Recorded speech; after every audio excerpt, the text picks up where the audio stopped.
me just verify that we are live. Jaeger, do you want me to start or you start?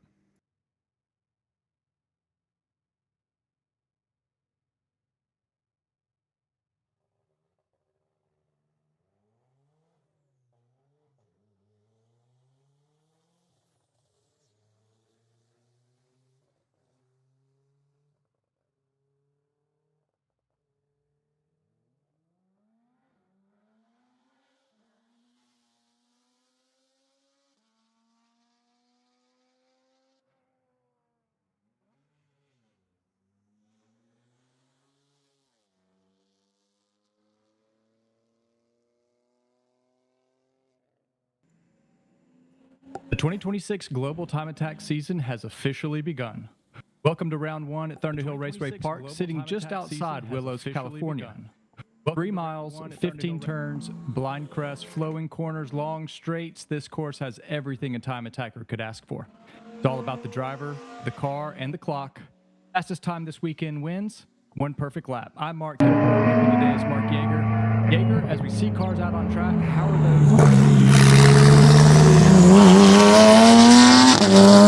They are excited to be at Thunderhill. I will say I pulled up to this track. I will say it was at 12:30 this morning, so I didn't really get to see too much. But as the sun crests the hills here, I was able to look out over the track and just see how beautiful this track really is. We got guys going out on track now, and let me tell you, these guys are just super excited to be here. I've seen a lot of smiling faces. I've seen a lot of excitement, and guess what, guys? The records are ripe for the picking. So let's just say, Kilgore, there's no records. There's nothing to break at this moment in time. We're just going to be setting. So what do you think? If you're a driver, if you're out here today, what is your thoughts? How are you approaching this weekend? Yeah, so we're out here at Thunderhill East, a fast flowing track.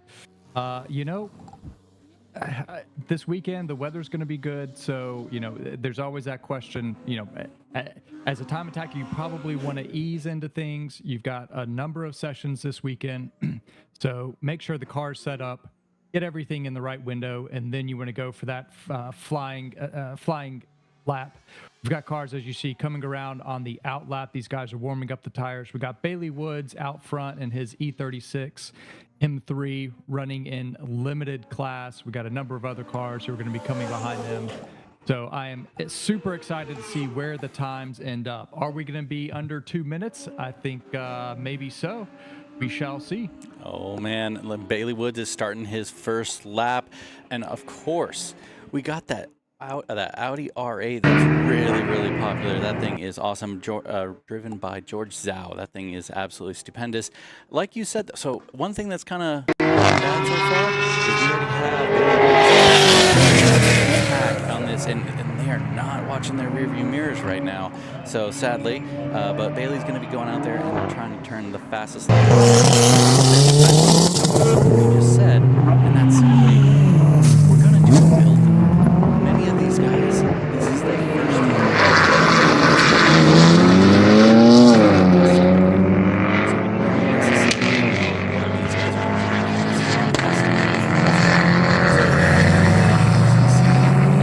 like you said before, at the reality end of this,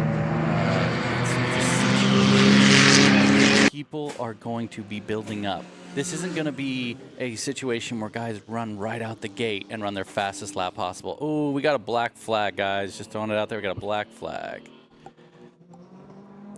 So that means basically everybody's going to cool down. They'll come back into the pit. Someone may be off or someone may need to be retrieved. So they'll pull everybody back into the pits, clear the track, and then let everybody back out. So here at for Thunderhill East, there are a couple of different configurations that we can run. This weekend, Global Time Attack is going to be running Crow's Nest for turn 5, which basically means you go up and over the hill, which is where we're sitting, which is where we're looking right now. As we see the Miata come through, you basically come around turn 4, turn 3 and 4 there. You see up over the hill, and then you've got a sharp.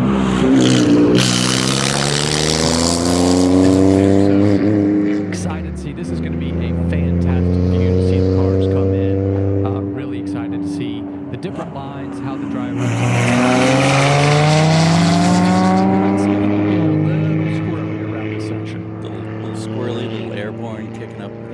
all sorts of fun. Maybe that cone will still be there by the end of the weekend. Maybe. I will say we shall see. I'm super excited for this view right here because it is in a time attacker's dream at utmost speed. So it'll be really, really interesting to see how they attack this corner.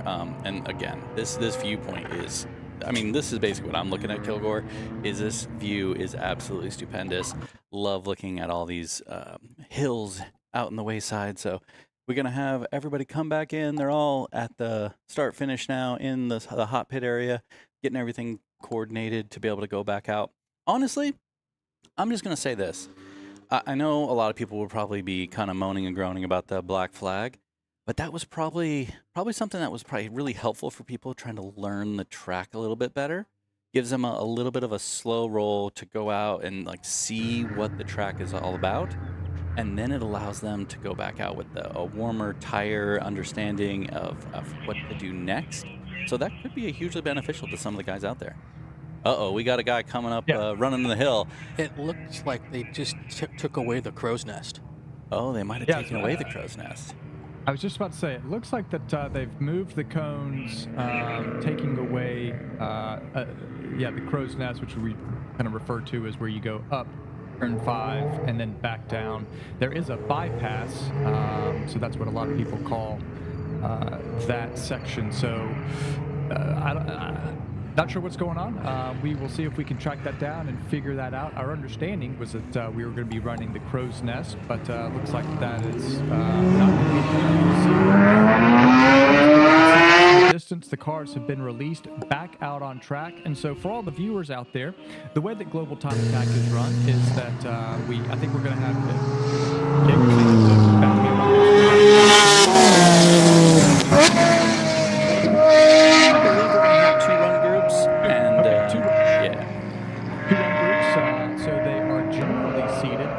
fastest cars at the front, and then each car behind it will be progressively slower.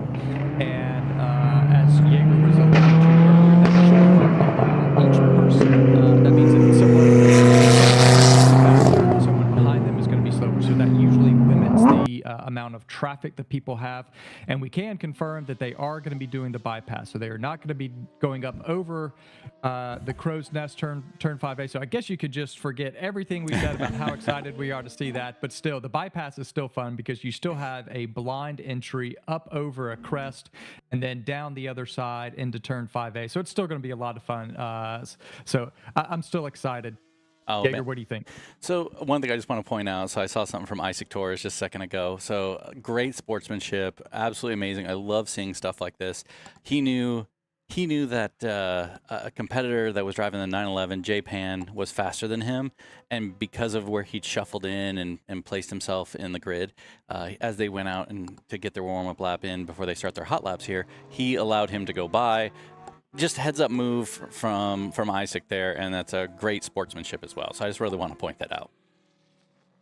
Yeah, absolutely. It's all about, this isn't about wheel-to-wheel racing. It's all about finding, you want space out on track. You've got to put down that one perfect lap. So we see cars now back out on track doing their warm-up lap. And again, the group one, the first group out on track, these are going to be generally going to be the fastest cars of the weekend, and then group two will be the slower cars.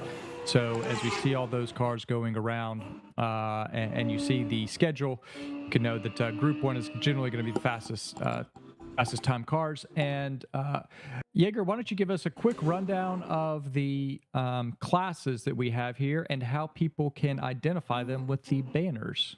All right, so as per usual, just want to quickly note one thing. So all the classes that we have, they are all out on track at the same time. This is not a situation where we're not a situation where we're just having individual classes out at one time.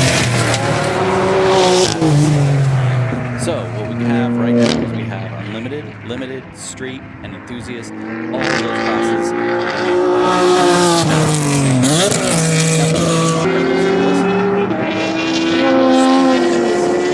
So based off the speed lap time, that's how we go gridded. So in this event, so Unlimited, who's being spearheaded by Tony Zerber, he would be the first person out in session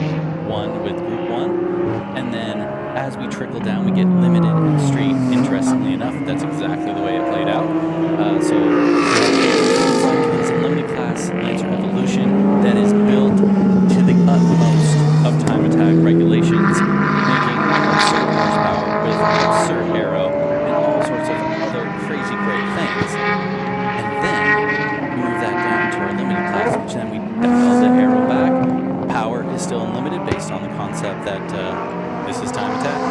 And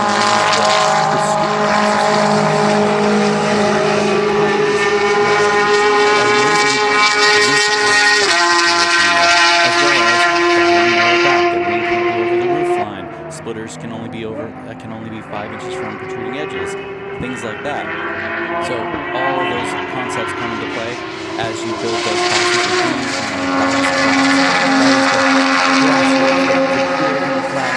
Come in to dabble your toes in the time attack mix and to see what you want to do, if you want to go further or not, which everybody who comes in and does enthusiast class, guess what they do? They go further. So enthusiast class is one of the most fun classes to see because it's all the people learning and growing in the beginning stages of their time attack journey. So turn one. This is interesting. We may see some different lines as you see a few different cars come through at turn one. You're coming down the front straight, and you can actually see to the right side of the screen here. We have the pit lane exit. So you may see a few people as they come down the pit, as we see right there with the I couldn't quite tell what car that was. It was going by so fast, but as you see, they come down and they put their wheels just over the white line into the pit lane exit, and then set up for the left-hander into turn one. So we may see a few different people take some lines there. Usually you want to open up turn one as much as you can, get that radius, so you can carry as much speed through that as you can. Looks like some people can't quite tell. Maybe they're on some cooldown laps or flag.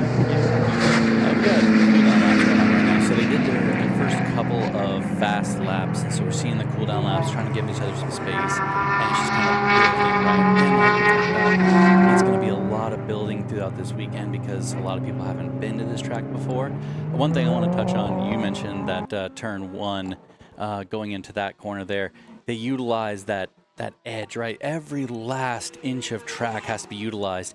It's like watching this is essentially qualifying for F1 or something of that nature, right? Everybody's trying to utilize every last inch of the racetrack. So they're trying to get outside as far as they possibly can, dive in, hit the apex as hard as they can, and then track out as far as they possibly can. So it's definitely a situation where they are pushing as hard as they can. And now we have the checkered flag. So the checkered flag is flying for this session. All right, so pretty quick session there. Of course, the black flag took up some time, but it is a absolutely packed weekend, so they got to stay on schedule. And we have kind of trying to go back and kind of talk a little bit about the schedule. We have 4 sessions today. Throughout the day, we start at 9 o'clock for this first session. Session 2 will be at 11:05, Session 3 after lunch at 1:30, and then Session 4, 3 p.m. Jaeger, how do you expect these sessions to progress today with the weather? Obviously, we got some cloud coverage. We got some cool temps this morning. Give us a little bit, put on your weatherman hat, and give us a little bit of an understanding of what the weather's going to do today. Well, so far, I got my thumb out the window here. I got my thumb out, and guess what, guys? The weather is actually looking stupendous. Like, I can say, if I was time attacking right now, I am super excited. Like you said, the cloud cover is out right now, giving you nice, cool temperatures. The overall feel is good. Obviously, I'm used to, Willow Springs weather, so if it's not 110, it doesn't really count as hot. So one of those things where it's nice and cool. There's a little bit more humidity than I'm used to, but overall, I think the weather is going to be stupendous throughout the day. I'm really, really hopeful and excited that it will really give these guys the ability to be able to attack time and put down the best lap that they absolutely can. So right now we got group number 2 gridding up. So that's a good sign. Oh, and they're releasing them. So we're coming out hot. You got Johnny Hernandez. Yeah, got Johnny Hernandez leading the pack, guys.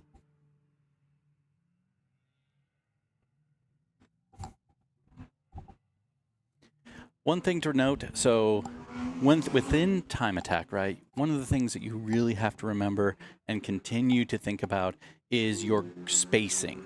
You do want to make sure to keep the spacing it's super, super important to ensure that when you go out and you're attacking that time, that you don't get bottled up by the guy in front of you, because you could end up in situations because of the classing and because of the differentials in cars, because the rules are so open in time attack, which is something that we absolutely love about time attack.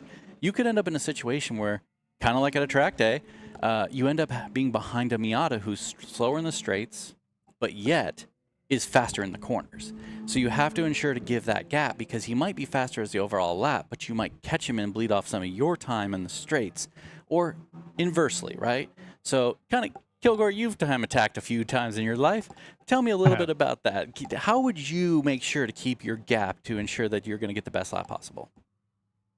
Yeah, absolutely. So there's a couple of things that you have to think about, and we'll focus at least initially on these first couple of, at least this first session, maybe even the first couple of sessions. Since Global Time Attack has not been at Thunderhill yet, they don't really have representative times from any of these competitors. So, they put together the grid order based on their best guesses, best estimates. Maybe some people, I'm sure there are some people who have been to this track and actually have oh, hey, in the past, I've run a 155, I've run a 150, I've run slower, faster, whatever. So they can gauge a little bit, but Global Time Attack is going to be putting everybody in a grid order based on their best guess. Now, that means that after this session, people should start to move around and shuffle around based on the actual lap time that they set. So this first session or two, you're going to see a lot of people who are faster and they're towards the back, or maybe they're a little bit slower and they're towards the front. And that's just all getting worked out. So this first session is really about finding some space. There might be a person or two who is in front of you who you are actually faster than. So you have a couple of options.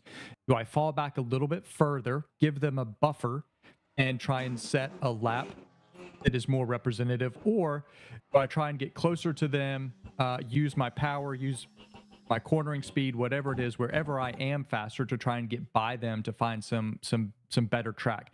And this is where, which you talked about earlier, where we saw with Isaac Torres Jr., right? He recognized that the person behind him was going to be faster. And so he said, hey, why don't you get in front of me? I know that you're faster. I don't want to hold you up, and I don't want you to hold me up. So let's go ahead and shuffle this. And so with this first session, that's what you're going to be seeing. And that's what I'm going to be thinking of as a competitor. I just need to set a good representative time. It's going to be very difficult to set the absolute fastest time of the weekend unless you can really find some good space. So maybe you're out in front and you've got clear track ahead of you. You might be able to set a fast time there, but really, this is all about working the traffic, trying to find some good space out there, and setting down a good lap. So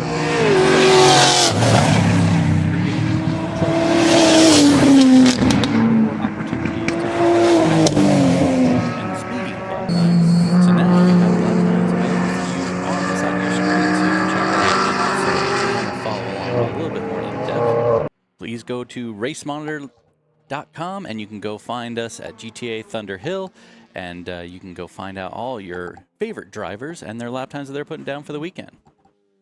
Yeah, so we got Johnny Hernandez out here in the street class. I think he was leading it off.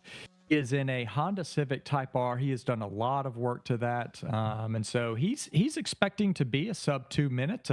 He's going to be one of the guys who's at the front end of street, and the front wheel drive drivetrain of street. So within each class, we don't really have any particular drivetrain restrictions.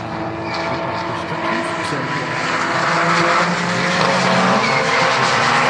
in the same class. So in street, you're going to see some Honda Civic Type R's, some FK5s, some BMW M3s and M4s. We've got plenty of Supras out here, maybe a Miata as well. We're actually getting some times populating, at least in race monitor, setting the fastest time so far at a 2:03.4 in his Honda Civic Type R. We've also got Ken Yip, who is in street class as well, setting a 2:03.6. So just 2 tenths between those guys currently. Jared Floyd and Street setting a 156.8. Great to see some time starting to come in, and you'll have to bear with us as we get some of these lap times going and we get them up on the screen. We're trying to get all this up and running, so we will have all this running smoothly very shortly. Jaeger, how's it going there? All I know is I just looked down and saw Charles from SDC throw down a 153.446. An awesome lap from Charles. Super excited to see that happen. And then Sky Chan kind of backed him up there with a 154. So again, like we kind of said before, right? So in the very beginning, we had the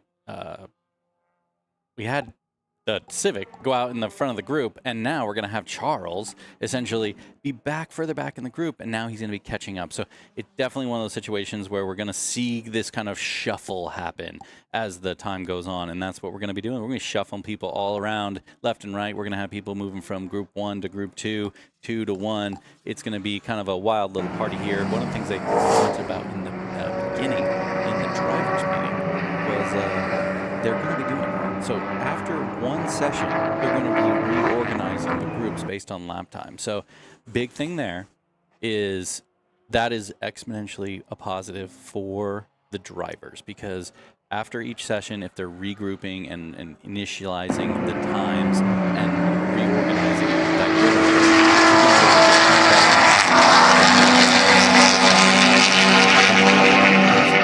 group, traffic altogether.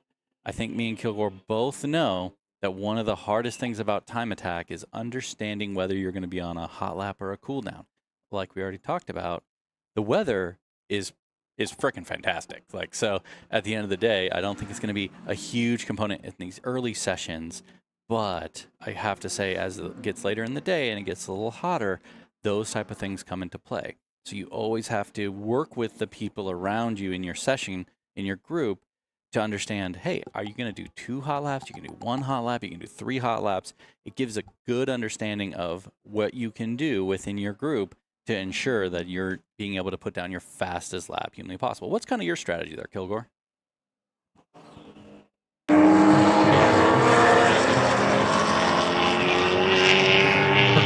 always like to come out, especially, considering Global Time Attack has not been to Thunderhill in an official capacity running an event. And even like for Charles Cornell, Sky Chan, Mike Reyes, we see a number of these guys up at the top of the standings currently. Those guys are all from SoCal, running with SDC, the SoCal Drivers Club. They probably haven't spent a lot of time up here. So if I'm coming to a new track, right, those first couple of sessions, I'm just trying to get acclimated. Maybe do some sim time. Always is going to take some time to really get dialed in, and so those first couple sessions, trying to make sure tire pressures are in the right windows, trying to make sure that the suspension setup is as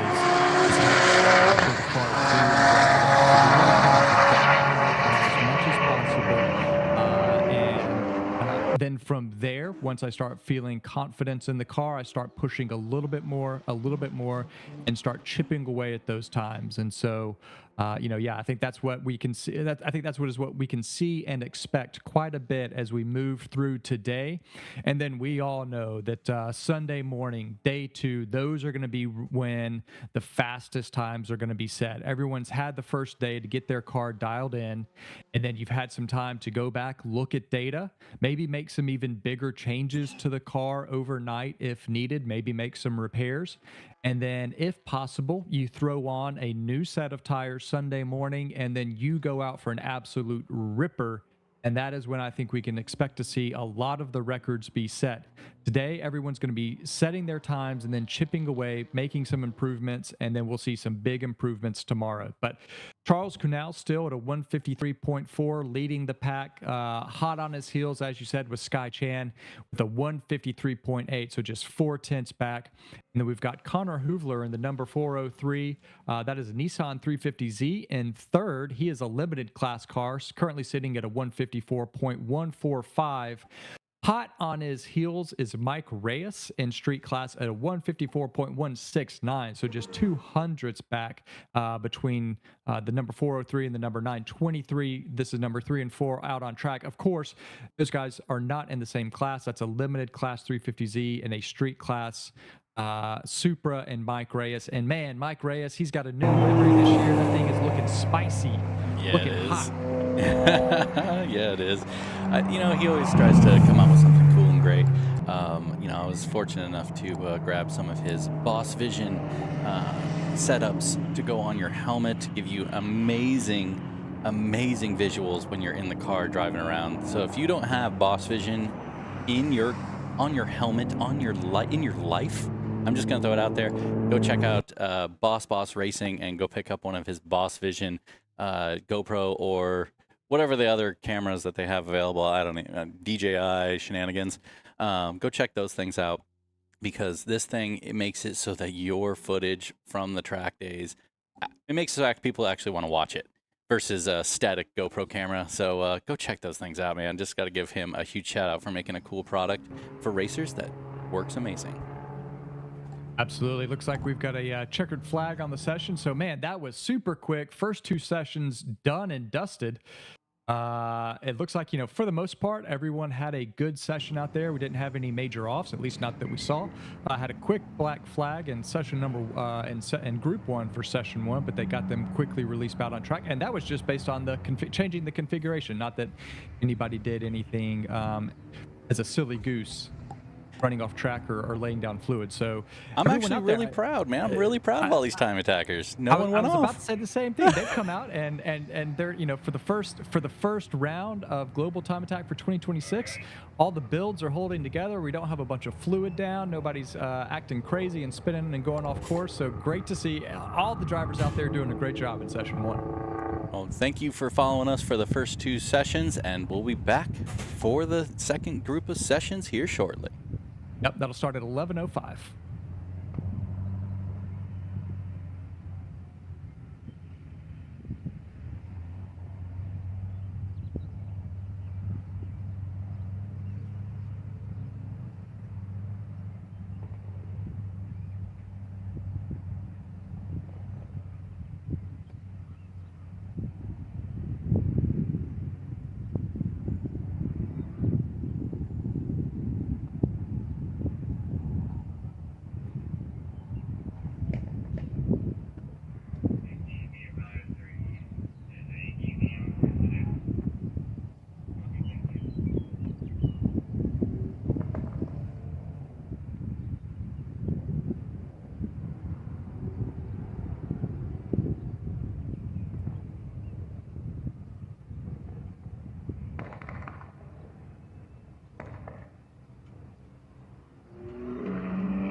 Hey everybody, welcome back live here to Thunderhill Raceway Park. Brian Belansky here, and we have got some qualifying underway here for one of the support races along this weekend with Global Time Attack and SCCA Time Attack Challenge.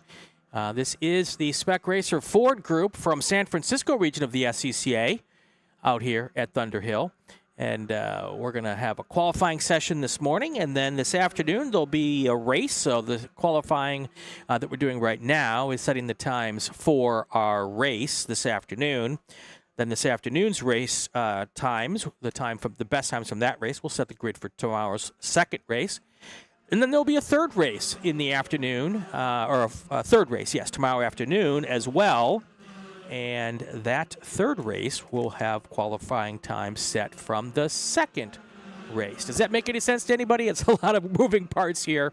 Right now, our timing and scoring feed isn't working. Now, be assured the timing and scoring is getting times. They're just not. We're just not getting the feed from them right now. So I can't tell you who is where on the racetrack, but I can give you a rundown a little bit of who is here, and I will chat with them. I will tell you about that as well. We've got a Turn 6 here, we've got a pickup truck who's parked in front of my camera. We'll see if we can get that moved at some point in time. But we've got several Spec Racer Fords here this weekend. Let me run down who is here.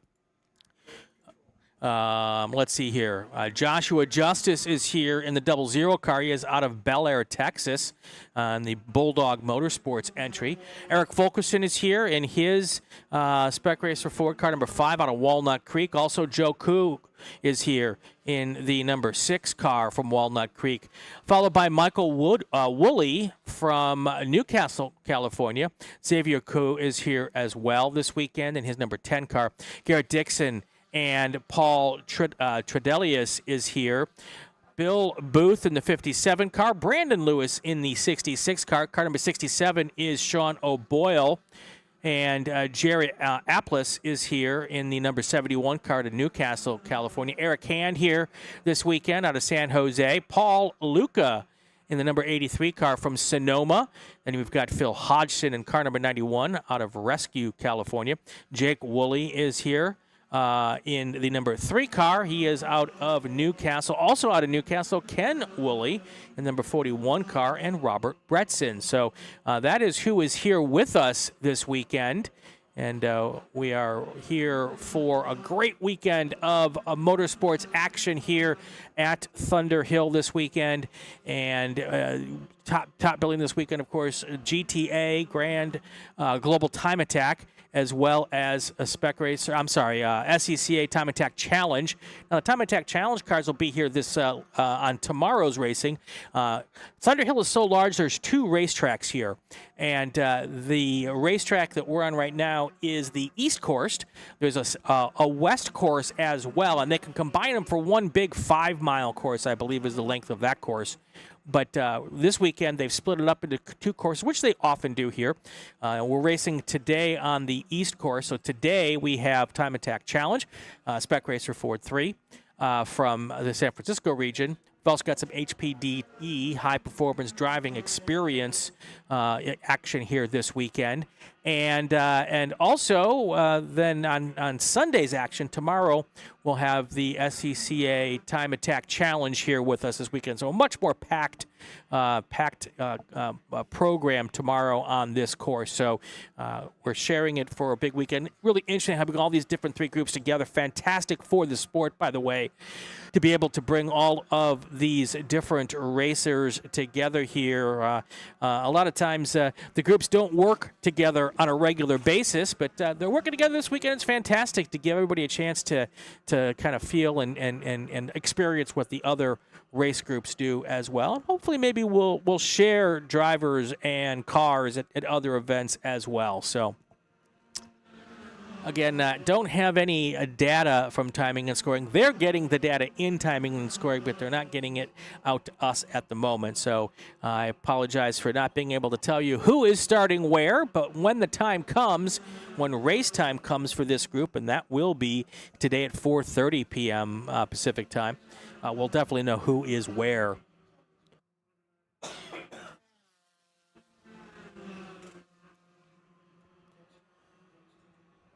Nice big field of cars here this weekend coming out for this race. The total entries, 17 Spec Racer Fords coming out for this special event, which is really a great turnout considering it's not part of a big racing weekend, and I don't believe these are points that are counting for any of the national championship points or anything in the Sports Car Club of America. So, but I got to tell you, this track is absolutely phenomenal. The drivers love being here for races at Thunderhill here in Willows, California. It's about, I would say, probably an hour and a half to 2 hours north of San Francisco, hour and a half north of Sacramento, and a really, really beautiful part of the country. You can see the rolling hills in the background as we take a look at cars coming out of Turn 7. This camera's placed at turn number 8 here. They come past us, and then they come up the hill. It's a big climb up here to the top of Turn 9. So it's a left-hander, and then right at the top of Turn 9, another little left-handed bend, but they are pulling a big, big pull up the hill here. And then you'll see them coming down Turn 9 off to the right as they come into Turn 10 off in the distance, and then Turn 11 right here under our Turn 11 graphic there. There is Turn 11. From there, there's a little right-left situation before they hit the backstretch here, which is the second longest straightaway here at Thunderhill. This is under the hill. Our camera here is posted right up on the bridge that crosses over their walkover bridge, so people can get back and forth here. Really fantastic and well thought out situation for the fans as well as the competitors here at Thunderhill.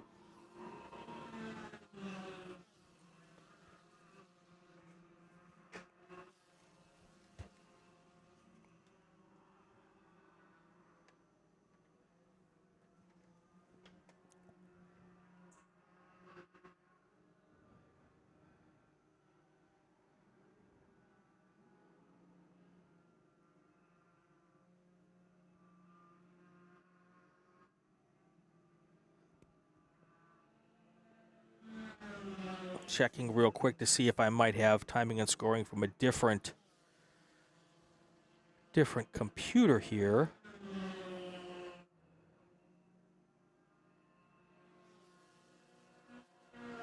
Yeah, still nothing on that, so I apologize for that, but we will have all of that information as far as the starting order once we get to our race time this afternoon.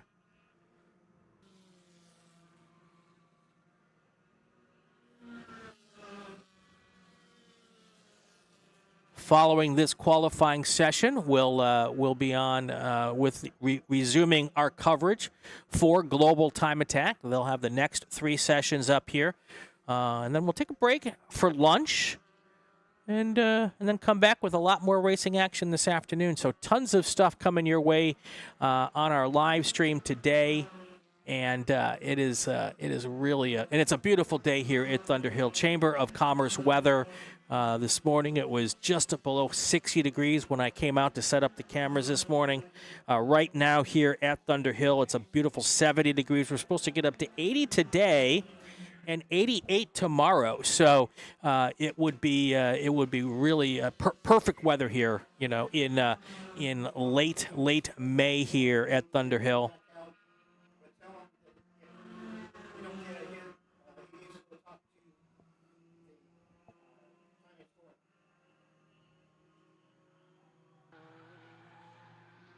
So much elevation change here. One of the things that a lot of us enjoy is a racetrack with lots of different types of corners, different elevation change, and it does not get to be any more elevation change than you have here. I would suggest that the amount of elevation change we get here at Thunderhill rivals Road America, my home track back in Wisconsin, which has some fantastic going up to turn 6. There's the hill there, and I'll absolutely going down into turn 5.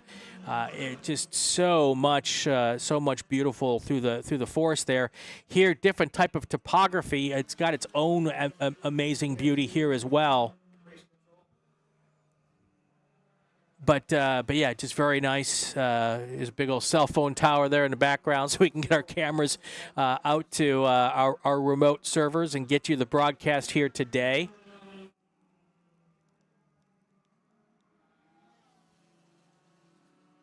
This is the right there on the right is the exit of pit lane. And then, of course, you've got your cars here as they come through pit lane. And then when they come into our view here at turn 2, a big, huge sweeping, I can't really call it a hairpin, but it is a 180-degree sweeper. And they come up another little hill. And right out of that viewpoint, you'll see them coming to your view. They're off in the distance. There is that car coming into turn 3 there. Now, up the hill, there's 2 options here. We're using the bypass this weekend, so we're not using the crow's nest. And so that's what the situation is there. Turn 6, you see off in the distance. Oh, we'll get that pickup truck moved during lunch.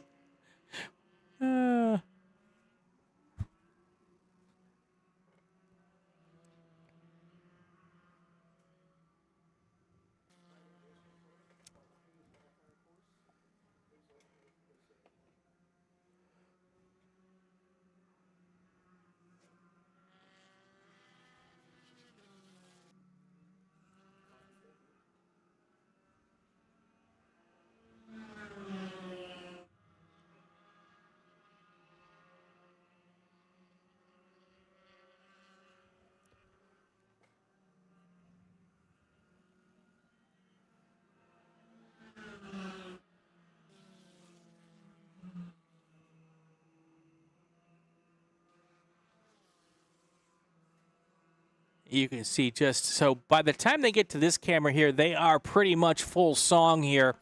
Spec Racer Fords here are 1.8-liter Ford motors out of a Focus. Most of these cars, probably all of these cars, have a SADIV sequential shifter in them, transmission, not paddle shift. So it is a on-the-floor shifter like you would see more so in a rally car than in a Formula car. But that is the situation there on those. All of the cars updated with the current technology. Platform on this car, created in 1985 as a sports Renault back in the day. And then Renault gave up the contract on the motors on those. And then Ford, Roush Racing picked up the contract. Roush still builds the motors for Spec Racer Fords here. A couple of iterations. We're in version 3 now of Spec Racer Ford. So technically this is SRF 3 that we have here this weekend, and just a ton of fun. These cars are known as low maintenance cars, if there is such a thing in motorsports. Many of these drivers are getting 15, 20, even 30 races out of a motor transmission before a rebuild. And really, it is kind of the plug and play. I call it the easy button here in the SCCA, one of a couple of classes. And it's also purpose built. So, you don't have to worry about mistaking with a Mazda Miata out there. Everybody knows what these things are. There's more than 800 of these chassis in the wild across the United States here. And the vast majority of them, I was at a national race a couple of years ago, not even that, last year. And one of the first 100 chassis ended up on the podium. So if there's such a thing as reasonably cost and long-term racing plans here, Spec Racer Ford is the class for that. The other thing that's really advantageous to Spec Racer Ford is drivers of all shapes and sizes can fit into these cars, from tall and skinny to short and rotund. Don't ask me how I know, but and it's not because I'm tall or skinny, by the way. Everyone pretty much can fit in these cars. And it's really a great opportunity for people to get out here and go racing. Here we come up to turn 9 here as well. Again, apologies for not having any data from timing and scoring for this race group. We will certainly get that sorted out for this afternoon. But just because I'm not getting the data, rest assured, timing and scoring is. So they know who's in first place. They're on a different floor from me. But, a little big wiggle. A little big wiggle, if there's such a thing there, as they come into that little left-hander up the hill to 9. We'll see that car now coming into our view just a few seconds. There it is. Oh, it'll be the next one down the hill.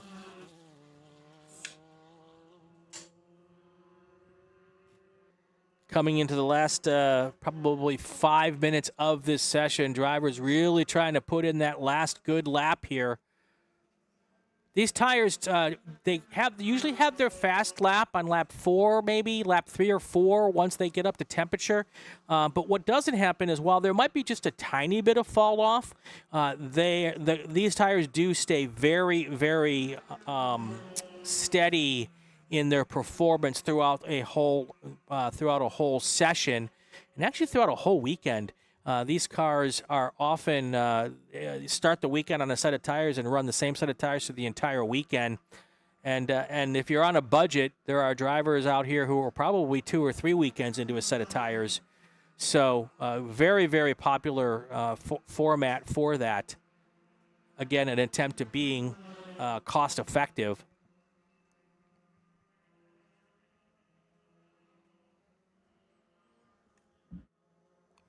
Should be coming up at about our last 4 minutes. And then right after this, we'll be right back to Global Time Attack. They have 3 more sessions this afternoon. Mark and the Funky Bunch will be back to bring you all that coverage here. Again, we're sharing the weekend here with Global Time Attack and SCCA Time Attack.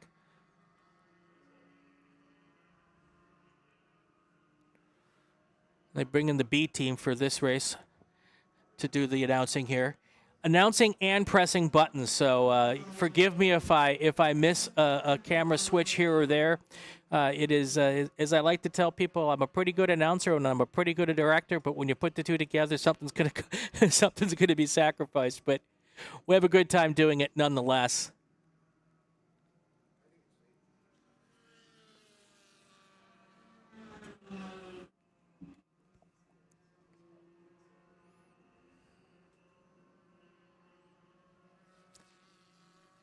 Packed weekend of action here at Thunderhill. In addition to this, we've got, of course, the Time Attack Challenge, Global Time Attack, SCCA Time Attack Challenge. There's a drifting competition going on over in the skid pad. So a little bit of everything for everybody here at this amazing facility. About an hour and a half north of San Francisco or Sacramento, depending on which route you're coming at it from.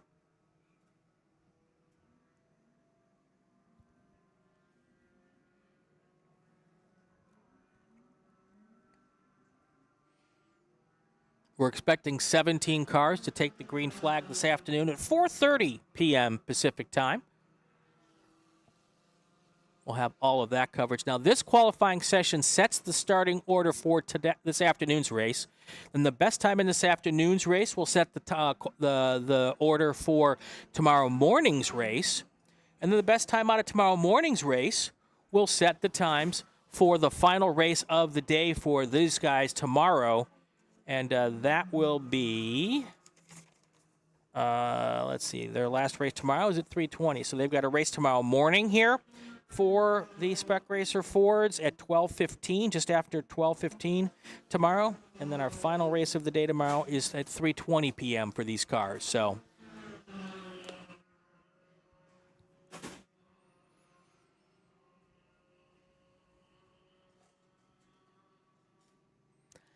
I'll go out during lunch and move this camera, since we're not going to be using the crow's nets this weekend, and put it right where that green cone is so we can get a better shot of this situation as they come out of 3 into 4 into 5. I like it up on top there when we're using a crow nest, because basically the cars come right into your living room when they come up over the crest of the hill here. But without using the crow's nest, we'll move that camera during lunch and get a little closer up action for you there as well. Also going to get a hold of our good friends at Thunderhill and ask them to move the pickup truck that they put in front of my camera now in turn 6. So we'll take care of that in the break as well.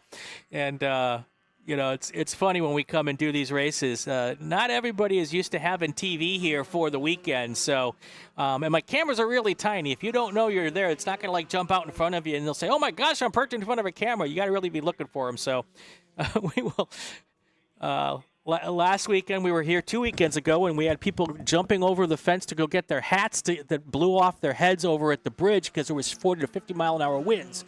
So I could see the hat go flying, and then most people left the hats because they shouldn't be going there because it's a dangerous place to be. And then halfway through the day, we had the camera up, and someone went trotting right in front of the camera, grabbed their hat. They knew they were doing it wrong, and then they looked up at the camera, looked shocked that the camera was there, like, oh boy, I've been caught, and then they ran back off. So no such winds today.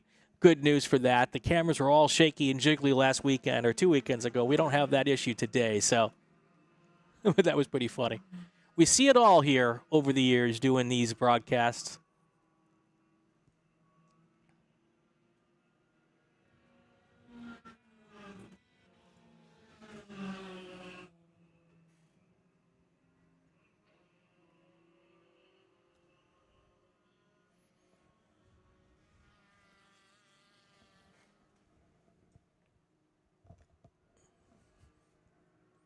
Still no checkered flag, so that should be coming out any moment here. I believe this session's supposed to end at 55.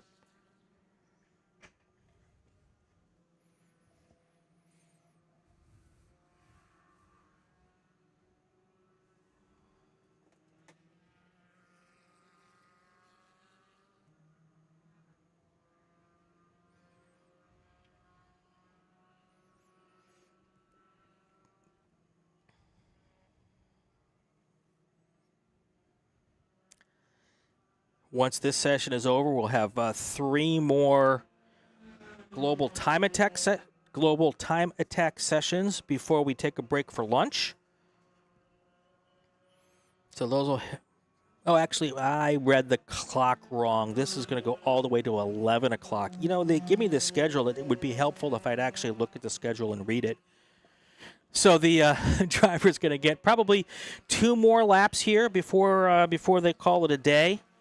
Already some of the cars have decided they got the best out of what they're going to get at this session. We're down to about 4 cars circulating on the racetrack now. So if they are going to squeeze out a full weekend of action on their tires, especially in a qualifying session like this when they've got 3 races that they have to do the entire distance on coming up this weekend, many of them probably went out and did 10, 15 minutes, made sure they got what they're going to get, and then they are coming in, and there's another car coming onto pit lane right now. So at this point in the session, if you haven't put down a fast one, you're not. We've got a car off in the distance in turn 6. You can see it right out there in the center of our screen, and I don't think the next camera is any better. No, I'm not going to see it from there. We got 1 car parked out there. Lonely, lonely, lonely all by itself. So they're going to have to go out and pick that car up between the sessions here. So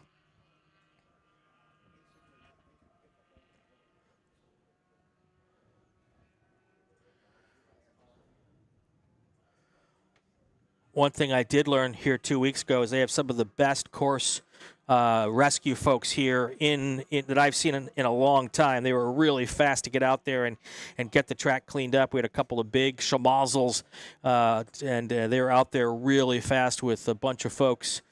So I don't imagine, and there's a couple of, you can see in this camera here, there's a couple of different access roads that they can go and get that car. They don't have to go around the whole track to get that car back to pit lane. So this was a really well thought out facility in many different ways. I also believe that those access roads are different track configurations, that you can use as well. And that is the kind of the way of the world these days. When you're building a racetrack, you want to have as many race track configurations as you can. And people could come back 2 or 3 times in 1 year and never really race the same configuration. And it just makes it more attractive for, with the limited racetracks that we have in the country these days. So many of them have gone away. When you do build a new one, if you can think around those types of things, and you can see now we've got our tow truck heading out to that car. They'll send 2 groups out there, one to help out and make sure that everything safety is going on.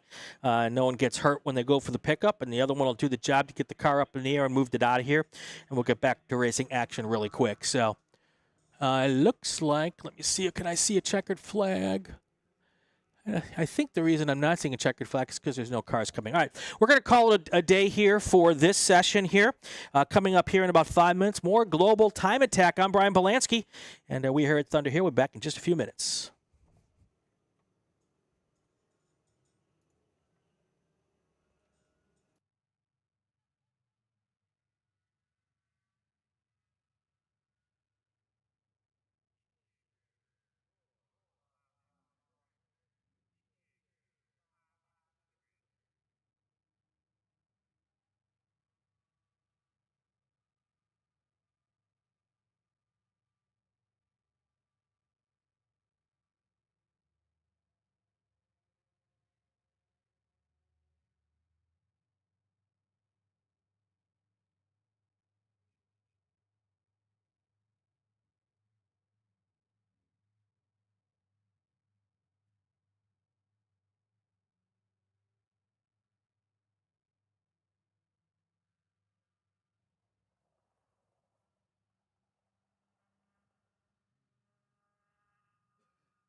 And we're back at Thunderhill Raceway with Global Time Attack. Session 2 is about to get underway. I'm Mark Kilgore, and with me is Mark Yeager. First runs are in the books, the times are on the board, but there's a long way to go. Drivers are warmed up, the track is ready, and I have a feeling we're going to see some faster times in Session 2. Let's see who steps up. Yeager, any news from the paddock after Session 1? Well, so what we got here is a bunch of people going out in that first session, and I will say this. Remember how we were talking about we were using the crow's nest and then we weren't using the crow's nest? Well, that really had an impact on the drivers. Kind of one of those mental gymnastics games. So they went out, they saw, wait, we're using the crow's nest, and obviously, guys, that was a little bit of a miscommunication, and so we had the wrong thing coned off, so we take the blame on that one. But the drivers had to basically mentally recalibrate, and so that was a definitive issue for that first session that really kind of threw guys off. But once they got out there after the black flag and they were able to resolve that, they said, well, it was just a really big learning session. So big things that came out of that session really were from a couple different things. Isaac Torres completely mangled his tie rod. So I don't think we're going to see him just yet. I don't think I see him out there yet. That front tie rod, he hooked it. So he has all the road rash on the inside of his wheel. He hooked it on a curb, and it just completely bent up that tie rod into like a freaking C shape, basically. It's like a check mark. I'll say check mark. So he's going to be working through that. Hopefully he can find another one. He uses SPL. Just for anybody out there, he uses SPL components. So if anybody has an SPL Supra tie rod that you want to help him out with, he's down in the pits. He might need some help there. I do see his car still up on the jack stands as I speak, so hopefully he can get that resolved. Ryan Passy also had a small issue. So he uses some of these sensors, I believe it's from Haltech, and he has found an issue where when they fail, it has like a seal of some kind in the sensor, and the way that he mounted that sensor is it's upside down. As it fails, it then starts pouring fluid out. So that caused him some headaches and drama, so they had extra sensors, so he was able to go back into the pits, fix that up, and we're getting our first people across start-finish as we speak, so we're going to be seeing them go through the bypass here shortly. And by the way, just setting it out there, who do we got leading the pack, Kilgore? Coming out front, looks like we have Bailey Woods in the BMW E36 M3 in limited class. I'll be honest, not entirely sure what he ran at in session number 1, but I don't think he actually got a good representative lap time in. Okay. Yeah, so we've got a number of guys up front in terms of some of the leading cars for this class. Bailey Woods is going to be in limited. We've got Tony Zerka in unlimited. We've got Isaac Torres, although you just mentioned he is likely going to be out this session. Spencer Kimball, Charles Kunau, and Sky Chan in street. So those are going to be some of the faster cars to watch. We'll see what kind of leading times they set. But as we see that, we see Charles Kunau coming through the bypass up over the crest, and then behind him, Sky Chan in the Toyota Supra. Oh, man, I just saw Mike Reyes. He's coming through there now. And, man, that car just looks so excellent with that livery. Like you said before, that thing is just banging. Yeah, we'll be able to see that from across the paddock here. There he is right there. Going through turn 6, this sort of 6, 7, 8 combination on the backside of the track there. You've got all left-handers, but all fairly fast. So this is sort of the fast-flowing section. As you then get into turns 9 and 10, heading onto the back straight.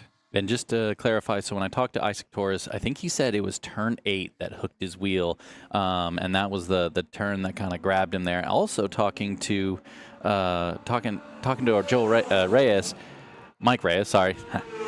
Mike Reyes, one of the things that he did, a little mental error on his part, as he was going through 8, he just decided that flat was the way that he should do that. And, man, that was a lot of sideways action coming out of 8 just for him to wrangle that in. It was just one of those things, like maybe he thought he was in a Miata there for a second, and he was just going to push it. But he was able to wrangle it up. He is that kind of driver that he can wrangle up a messy car in a heartbeat. So Yes, well, I was just watching. He had posted some YouTube videos. He was posting an update to a splitter, so I hope he just put a new splitter on there. Hope he's not already tearing it up. But we've got some times coming across the board. We got George Zhao in that incredible-looking Audi R8 setting a 153.5, and just as I say that, Chris Watson comes through setting the new time of a 153.1. And then Jared Floyd, a 153.6. We've got a number of cars setting the in the 153, setting the times out there currently. And I will say this, those low 153s, those are smoking fast times, guys. Like, I really want you to understand, these times are absolutely incredible. These guys are putting down. I'm interested to see what's going on with, like, Bailey Woods. He has a 229 at the moment. I wonder, he has had to bail out of it. I did notice that Zerka had to bail out of it as well on that first lap, and he is in the hot pits as we speak now. Looks like they're popping the hood. They're going to be checking something. This is his first session. He missed that first session. Just, you know, Tony's got a lot of auxiliary duties. He's obviously a huge time attack hero here, and he also does all the scrutineering and stuff for all the competitors. So you got to give him a little bit of time, and, well, he just ran out of time and didn't make it in that first session. So hopefully we'll be able to see something. Oh, there's a time from Bailey Woods. I like that lap time. How about a 144.321? That is incredible. Yeah, we're definitely seeing some guys start to pick up the pace. Bailey Woods, obviously, a 144.3. That is incredible. And then we have Jay Pan in the Porsche 911 just behind him with a 149. George Zhao's picking it up as well. He's dropped about a second down to a 153. So, again, these guys are starting to find some time, starting to get comfortable with the track, starting to push it a little bit more. And again, there goes, I believe that was Mike Reyes on the screen as we now look at turn There one. he is, There yeah. Mike Reyes. You can see him. He fades over to the right side of the track, just into the blend line, and then takes it into turn one. A long left-hander, and then down to turn two, which is a 180-degree hairpin. Yeah, that turn two is mighty fun to watch these guys push through there. One of the things I heard from a couple different drivers was just trying to get that turn one correct, right? Trying to make sure that you're not over braking into turn one. So that's something they've been really trying to work on. As we look through the bypass here, as Mike goes into the bypass, we're seeing, obviously, he looked like he's in a little bit of a slowdown there, but we got some people coming up behind him going quick. I'm just so I want to point out Ryan Passey. Again, we talked about him having a little bit of an issue with that oil sensor. He has got down to a 152.141, so that is a really solid time from Ryan Passey in his Hyper Miata. So I will say the Hyper Miata is something that we've been kind of waiting for I want to say years, it feels like. So I'm really excited to see what the Hyper Miata can do in this coming season and what it can really show us, what the capabilities of the Miata are. I know one thing for me, when I saw him doing the modifications on the Hyper Miata, I was very, very interested. One of the biggest conundrums with the Miatas are simply the tire choice, the wheel and tire choice, right? So he had to Car off. Yeah, we got a car deep off right here in front of us, guys. Chris Hoovler. Chris Hoovler. Sorry, Connor Hoovler in the Nissan 350Z. Yeah, I need to stop by his pits too. I saw him earlier. I honestly, his livery is so reminiscent to me of a drift car. I almost thought he was a drift car. Nice, yes. Well, in the drift car style, it is a Nissan 350Z with a LS swap. Big surprise there. Shocker. And then he's running. He's actually running a drift suspension setup. And then with Penske shocks. So he will quickly tell you that despite what other people may think, drift setups can be quite effective in grip racing. Man, look at that Hyper Miata shooting sparks into the brake zone of turn one. That is incredible. Yeah, this is, again, one of these cars that just you really want to watch. I also see Tony Zerka looks like he's back out and on a flyer, so we're hopefully going to see what Tony Zerka can put down. He is I will say, because he's out of position right now, because he had to go into the pits, he's kind of out of position, and so he might catch traffic. He looks like he's catching a Supra on the back section here, and that's going to be a problem for him in terms of getting that fastest lap possible. But that's kind of name of the game, right? Like, you can't just pull into the pits and expect to get out and have the fastest lap possible available to you. Yeah, gets held up a little bit there, and that's why we will often talk about, time attack. Despite it being sort of an individual sport, we will also very much say that it is a team sport. We are all out there, all the drivers are out there together, and it can be very difficult to make your car just disappear. Might I say impossible? So you have to be very aware of who is behind you, who is in front of you, and an understanding of what areas of the track are best to let someone pass. Do I need to slow down before a turn? Do I need to go faster to get through a turn so that I can get to a straightaway to not impede the person who's coming up behind me? So it is very much a team game, and not everyone is perfect. So we understand that sometimes you may get impeded, and that is just all part of the game, all part of the process. But man, we got Tony Zerka coming down here. It looks like he is going to be, you still can't quite tell if he is on a hot lap or if that is an out lap, but he is going quickly. So I'm really excited to hopefully see that he can complete a full lap and see what kind of time he can throw up on the board. One thing to quickly note is that car is capable, and I say this in this fashion, it is capable of 900 horsepower, but especially in this situation, it is only running probably in the 500s. He is still very much remembering what this track looks like. He hasn't been here since, I believe, 2015 or 2016, and that was in a Honda Challenge car. So I would have to say a little bit different dynamic than what he's currently driving in this Evo. Yep. Definitely something different. And man, that Evo is absolutely incredible. And it looks good. And then just behind him, I believe that is Chris Watson in a limited class Mazda Miata. So again, he is also looking very fast. He's currently sitting, the number 237, currently sitting at a 153.169. So it definitely looks like that they're both still pushing. Looks like as they go through turn 6, Tony out front, Chris there. Doesn't look like either one of them are really pulling away or falling behind. So it'll be really interesting to see. There goes Tony through turn 8, left-hander, and then as he goes up over here he comes into turn 9. Turn 9 actually has a pretty aggressive crest, just like turn 5, where you come up over. It is blind, and then you land down on the bottom side. So you really have to know where you're going to position your car, because you cannot see the exit of the corner as they come here through turns 10 and 11, and then they sort of head down the back straight between 13 and 14. One thing I want to point out, I talked to Chris Watson in the pits here recently. It is a really cool Miata build. He went down this path, right? Many people would go to manual rack and essentially keep the transmission the same from the Miata, upgrade power, and add aero. This man, one of the smarter builds that I've seen on a Miata, right? So he added a good ABS system. He added the BMW transmission with the paddle shifters in the car. He went through and added a dry sump to this engine. So it is a VVT engine with a Borg-Warner turbo. This car is, like, when I think of a Miata build, this is the kind of caliber that I love to see in a Miata build. It is absolutely fantastic to see. And from, like, the outside looking in, obviously you have the aero. But the car itself, if you just looked at it, you'd just think it's another track rat style Miata build.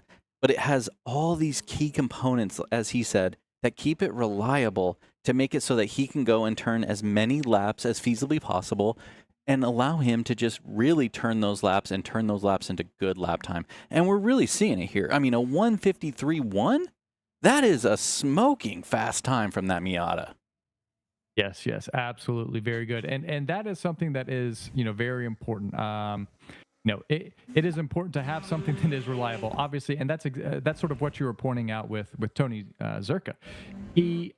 could run it at 900 horsepower, but he needs to get some laps in. He needs to get some time on the track. So let's turn it down. And I think that's probably what a number of these drivers are doing in these first couple of sessions. Turn the power down. Let's get some laps in, and then we will really start to push. As we see Group 2 going out on track here. So they are coming quick and fast at us. Oh, yes, they are. I love this camera here that we have that shows them coming out onto track, and I love how it gets a little bit of that speed wobble as they go by really quickly on the front straightaway.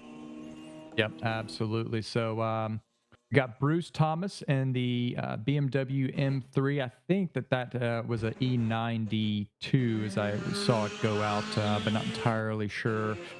We've got Jeff Petzner and the BMW M2 competition. Damian Tuchaneski and the Subaru Impreza from Renner Racing. And then we've also got Johnny Hernandez, which we noted earlier. And then Mark Tejada, both of them in Honda Civic Type R. So we got the battle of the front-wheel drive Type Rs in this session. So we'll see how that plays out. Yeah, it'll be interesting to see how Joel and Johnny can push these two Type R Civics and see what they kind of can do and net each other.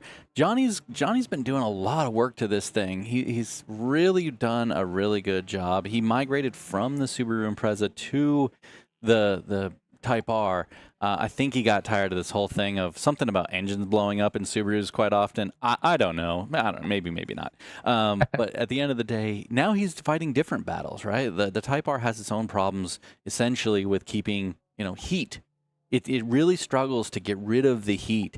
So I know he worked diligently with CSF to ensure that his car has the ability to shed that heat away to allow him to go out and push as many laps as possible. I did have an interesting conversation with him about the tires he's running. He's running the Bridgestone RZs.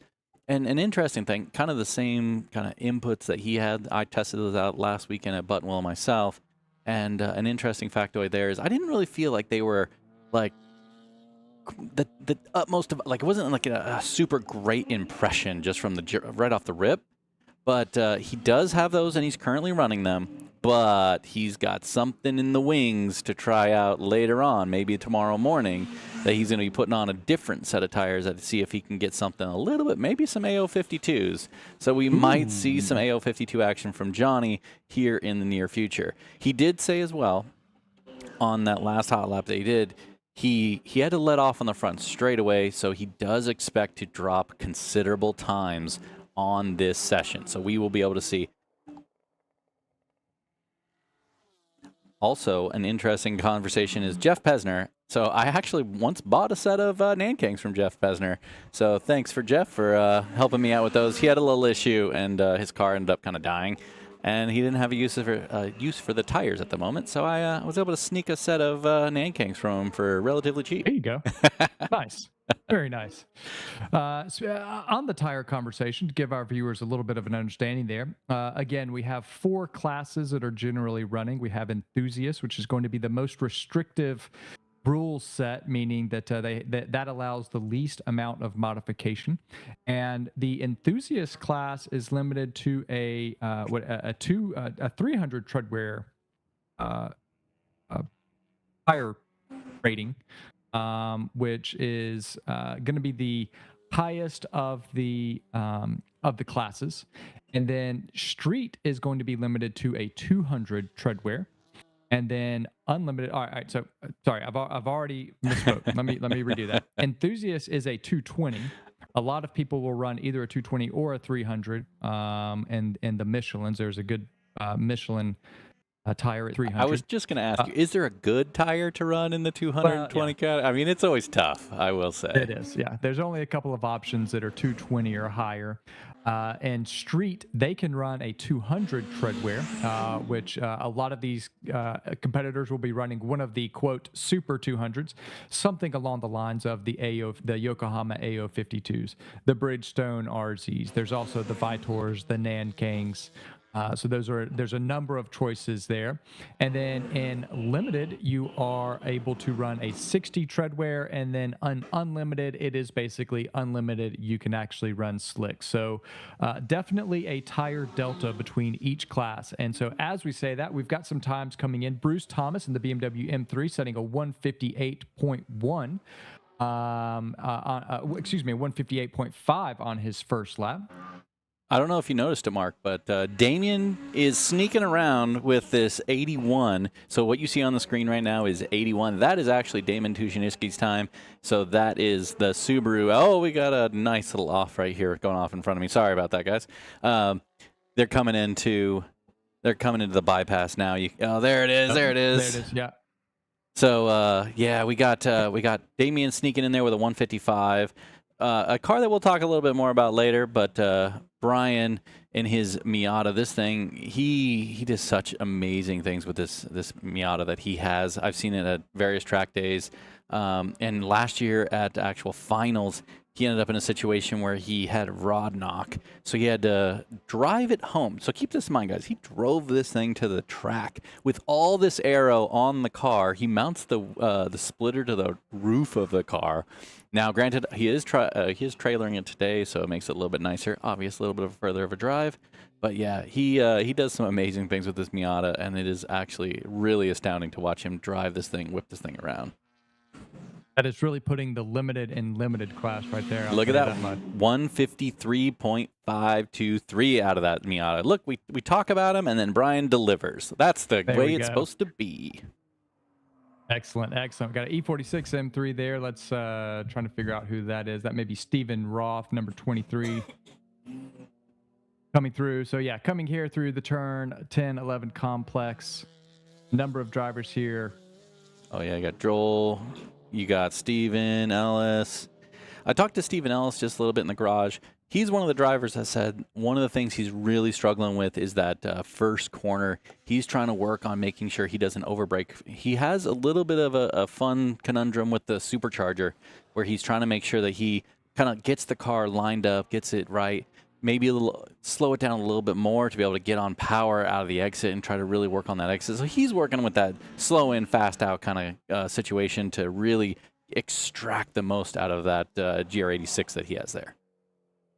Yeah, I'm already seeing a number of competitors already coming in. So a little surprising there. I thought that we might see some of these guys continue to turn some laps, continue to kind of get things dialed in, but they may just be coming in to kind of check some tire pressures or do some of those things. Although as we say that now, we see a number of cars coming down the front straight into turn one. Man, this is it's such a good view there coming through turn one. You can see the cars coming in on the brakes. Jaeger, give us a little bit of an idea of what sort of speeds that we are expecting down turn one. So that's a really great question. I will have to find that out for you. Sadly, I've never driven on this track before, but I am making huge assumptions that these guys are pretty much getting into the, obviously, I'm assuming, fifth gear. So you're probably getting into the 150 range, maybe like 120, depending on the amount of power that you have. But I will say these guys are absolutely flying. I think they're breaking down to in the 90s for or 80s into turn one. It does look quick. Like Brian's car with all the aero on it, he is flying. He had to get a little bit of an interesting line as he had to pass Carly into turn two, but he is still on it and still pushing relatively hard. We see on the screen there that as we get to the bypass, he is pushing and he is coming into your screen here shortly. This car, again, like you see all the aero. This is exactly kind of one of the things that I love about Time Attack. He built this car exactly how he wants it, and it's absolutely stunning to look at, and it just makes you go shock and awe, right? Like I love looking at a car like that as he goes. There he goes in the back section there. So that's into turn six. Yep. It's amazing how checkers out on session. Yeah. It's amazing how flat and how dynamic that car is. It definitely has. He's spent a lot of time getting this car dialed, and it is very, very apparent. Mm-hmm. We see an improvement from Mark Tejada in the number 93 Honda Civic Type R, trying to see a 157.3. So he improves quite a bit, moves up into third for this session. Obviously, we're not seeing on the ticker the actual classes, so there's a number of these competitors that are in different classes. But again, a lot of these guys are starting to pick up time, starting to get more confident with the car and with the track. So great to see. Although I thought we had checkers, but we're continuing to see cars go through. So I Oh, they tricked misspoke us. there. They tricked us. Yeah, yeah. And just keep in mind, guys, we have Joel Renteria and Mark Tejada. They're both co-driving that car as well. I don't know who's in at the moment, but It is both are. Mark. He is up on the ticker, and, Oh, okay. they said he will be doing the mornings, and then Joel will be running in the afternoon. So Oh, Joel, they are trying taking to the make hard it as shot. confusing for us, the announcers, as possible. I feel like that's just Joel taking, Joel's a hard worker, man, and that's just how he is. He's always the one putting in the time, putting in the effort, and all those other things. So, he's going to take those afternoon shifts and sweat to death for everybody else. Absolutely. So again, as we see here at the bypass and then into turn 6, there we go. So got cars getting out of the way. People still, some on cooldowns, some on hot laps, continuing to push. I am super, super interested to see what we get from, obviously, as we went from the last session to this session, we moved a lot of people around. I will say, in talking with the drivers, one of the things that was mentioned was, for obvious reasons, it was a little bit more difficult in the first session to get a good hot lap, a good representative hot lap. Well, it's because so many people had never been to the track before. They had no idea what representative lap time they would bring. So that's why that first session was so important. Yes, this is also one of those concepts where, yes, you could say, oh, the very first session is the coolest session. You're going to get your best lap time. But if you don't have the experience in the track, you don't know what the setup needs to be done on your car, if you don't know all of those different attributes, guess what? That's not going to be your fastest lap time. And that's why you have to do a build-up approach. You have to work it through. Also, things like what we just talked about, that's why the organization has to help you, essentially, by placing you in the right positions. Also, I'm going to say this right now. I look out at the track. There's a ton of space, a ton of area that you could be. Don't worry about running out and setting your fastest lap in the first few laps. Maybe work on a corner or two, work on a couple of different things, and use the later portion of the session to try to run the fastest lap feasibly possible. So I'm just saying, guys, use strategic decision making and trying to put your fastest lap possible out there for you. Yeah, absolutely. That is just as much as having a good driver and a good car. You have to actually have strategy that goes into time attack, and you have to find your own space and be able to run that one perfect lap. So I do want to point out here one other competitor. He is number 5 currently listed on the listing. At a 157.875. That is Marcus Estrada and a Hyundai Elantra N. We're starting to see a lot of these Elantra Ns becoming much more I'll say it trackable, first. Faster than popular. expected. Yes, absolutely, and very quick. And I just realized, I just learned this the other day. That Hyundai Elantra N is actually running a Mitsubishi engine, which is basically the same Really? engine out of the Evos. No, really? Yes, it is a very capable and stout engine, and I think that's why you're starting to see a lot of people go to this platform. It's also fairly lightweight, comes in, especially for nowadays, it's just a tick over 3,000 pounds, maybe 3,200 pounds, depending on what trim options you go with. But yeah, Marcus Estrada there. And the Hyundai Elantra N, and I believe that he is in street class. So still, you're not seeing a lot of big aero on that car, but maybe some turbos and things like that, and you can pump 400 to 500 horsepower out of those cars. So I expect to see only more and more of those cars show up. So a bit of a shout out to him. Well, we got a checker flag going on right now, and it looks like I think I can see it's Jeff Pesner. I think he is off track at after turn 2. He is pulled off to the side, so hopefully it's nothing detrimental. But it looks like he is off, and we have a checkered flag, so they'll be going to retrieve him here shortly once we get all personnel off track. Yeah, we got tow trucks pulling onto the track as we speak. So I believe that is the end of our session. So let's kind of run down real quick, Kilgore. Tell me what you think of that session. How did it all pan out? I definitely think that you can see that the competitors are starting to push a little bit more. Had a couple of off, so I think we're seeing that the competitors are trying to find maybe a little more mile an hour through some of these turns, increase the min speed, maybe push the braking zones just a little bit further. And they are starting to try and find some of those limits. I think we have plenty of competitors that are trying to really start to put down some representative lap times. I think that they are finding more space, getting more comfortable. And overall, again, we're still seeing very clean sessions so far. So session one, session two, very few issues. People are really getting this sorted out. The drivers are behaving very well. We're seeing a lot of drivers pulling off track. That's always going to be issue, and I think people will understand better as they continue to drive this track where the best places to let people pass are. But yeah, I mean, gosh, we're seeing some really fast times. I mean, in this session, out of Brian at the front, a 153.4. And then we have Damien in the Subaru at a 155.3, Mark Tejada in the Civic Type R at a 157.3. So some very fast times, and our expectation is this is only going to get better throughout the weekend. Absolutely. And Lan Trung, I'm going to give a shout out to him. I went and talked to him real quick. This is his first time at this track, so he's going to be working through that for this whole weekend. He's in the Audi TTRS. I met him up at the Ridge last year. He made the drive down, and he is obviously super excited to come and compete again in Global Time Attack and see what his Audi can do. He's able to put good tires on this time, so he stepped it up a little bit, got better tires to fit the class more appropriately. And now he's going to be going out there and trying to attack that time and see what he can do. As he shook down, I mean, literally, he just dropped. I think he was at like a 211, and now he's down to a 203 or 202. Excuse me.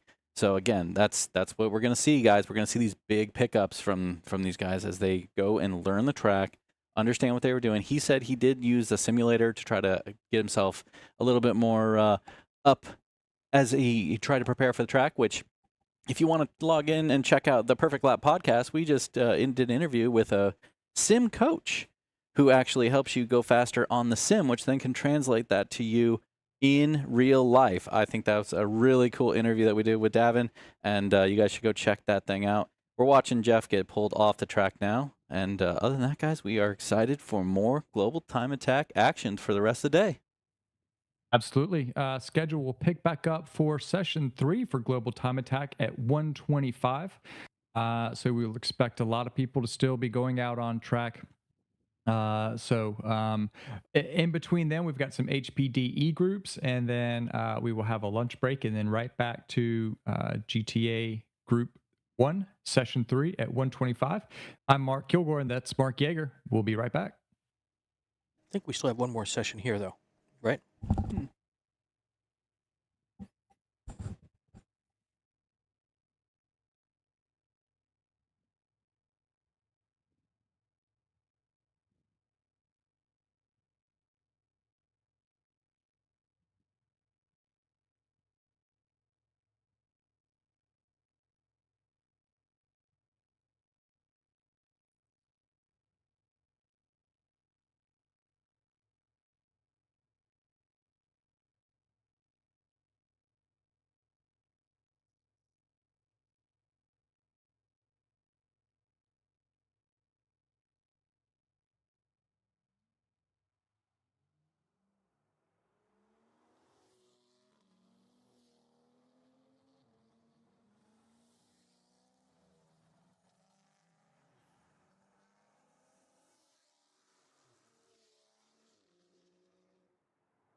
Back at Thunderhill Raceway with Global Time Attack for Session 3. I'm Mark Kilgore alongside Mark Yeager. We're past the halfway mark for day one. 2 sessions down, 2 more to go today. The times are getting faster. The drivers are pushing harder. Let's get into it. Yeager, any particular updates from the drivers in paddock as we see cars going out on track? One notable car that we want to take advantage of and talk about is Isaac Torres Jr. Obviously, it reported earlier that his tie rod is bent, and so he is not out there again in this session, and he will not be out there for the rest of the day. But on a high note, he does have a new part coming, and they plan to fix it and have the car ready to roll for tomorrow's morning session. So be on the lookout for Isaac Torres Jr. to come back out at the beginning of tomorrow and really push those lap times at that time. Excellent. That is always good to hear.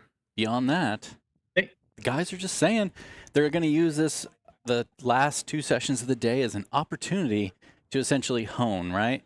A lot of these guys, again, first time they've been at this track, we're trying to kind of work itself in.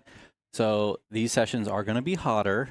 So these are the sessions that are not quite ideal for time attack, but they are ideal to help guys hone in their skills of this track, an ability to essentially get themselves ready to roll for tomorrow morning's most important session early in the morning. So you guys, make sure you're tuned in tomorrow morning and stay with us to the end today just to make sure we can check out any of the wild action that comes throughout the day. Absolutely. We see George Zhao in his limited class Audi R8 going through turns 10 and 11. George is currently sitting in third in limited class on a 148.8. He is chasing Jay Pan in a Porsche 911 at a 147.9, who's currently in second. So less than a second away. We'll see if George can pick up any time. Currently in first place in limited is Bailey Woods in the BMW M3 E36 M3. We do not see him out there, so it doesn't look like he's going to be going out for this session. So still some more time to see out there. We also see Spencer Kimball there going through, also in an E36 M3. He is currently sitting in fifth at a 152.9.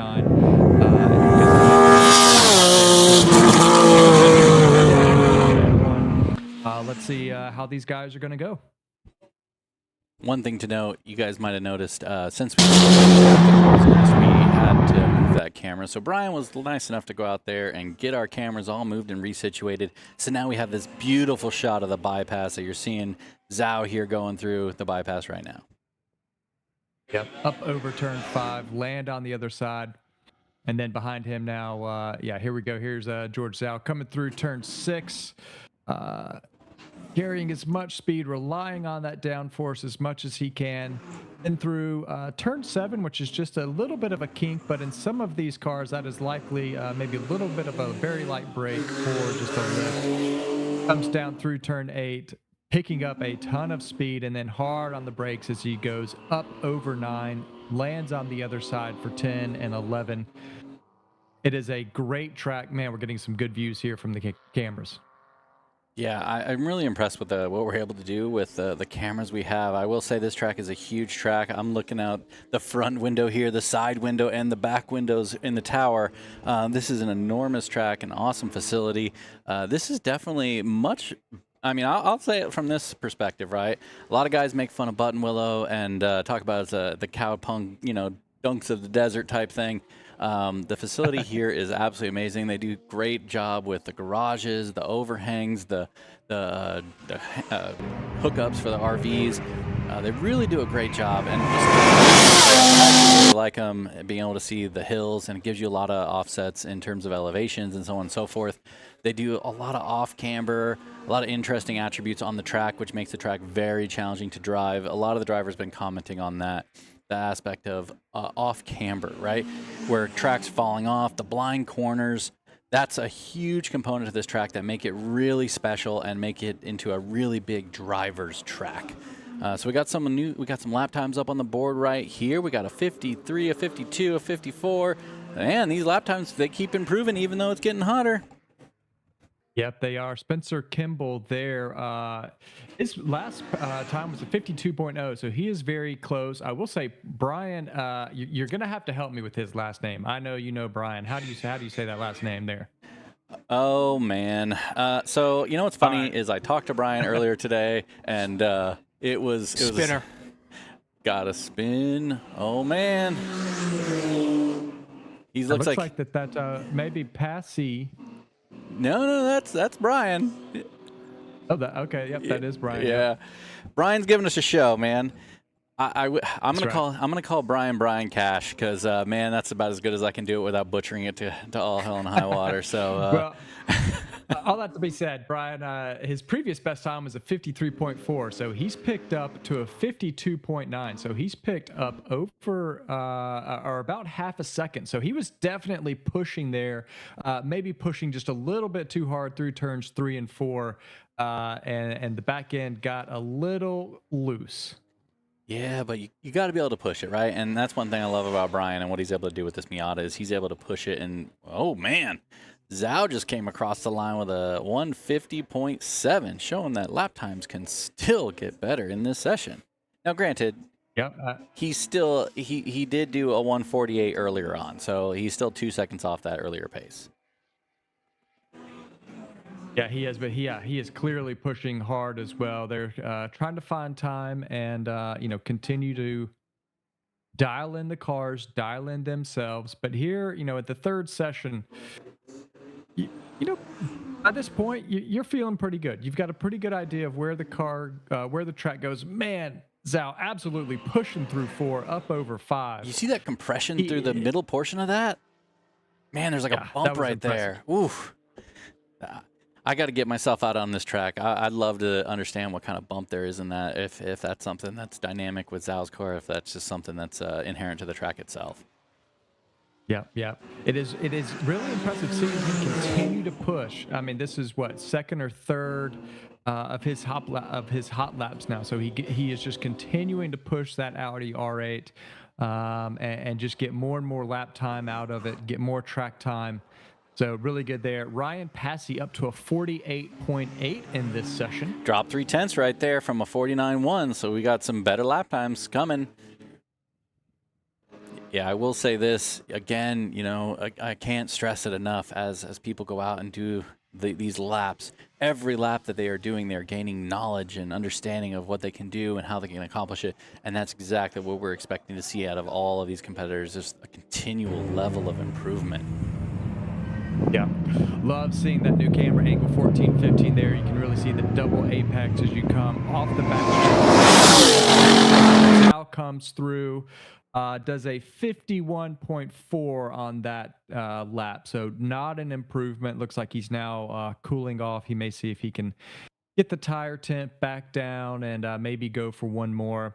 One thing I have noticed from Zhao in the past is he does tend to do a lot of laps, and a lot of laps kind of in a back-to-back fashion. I think he's one of those drivers that needs to catch a rhythm. Like, he's really got to get into... Ooh, look at Passy coming through there. That looked gnarly. So Zhao has a really good passion for being able to build upon his laps. He needs that building aspect to essentially drain those lap times down.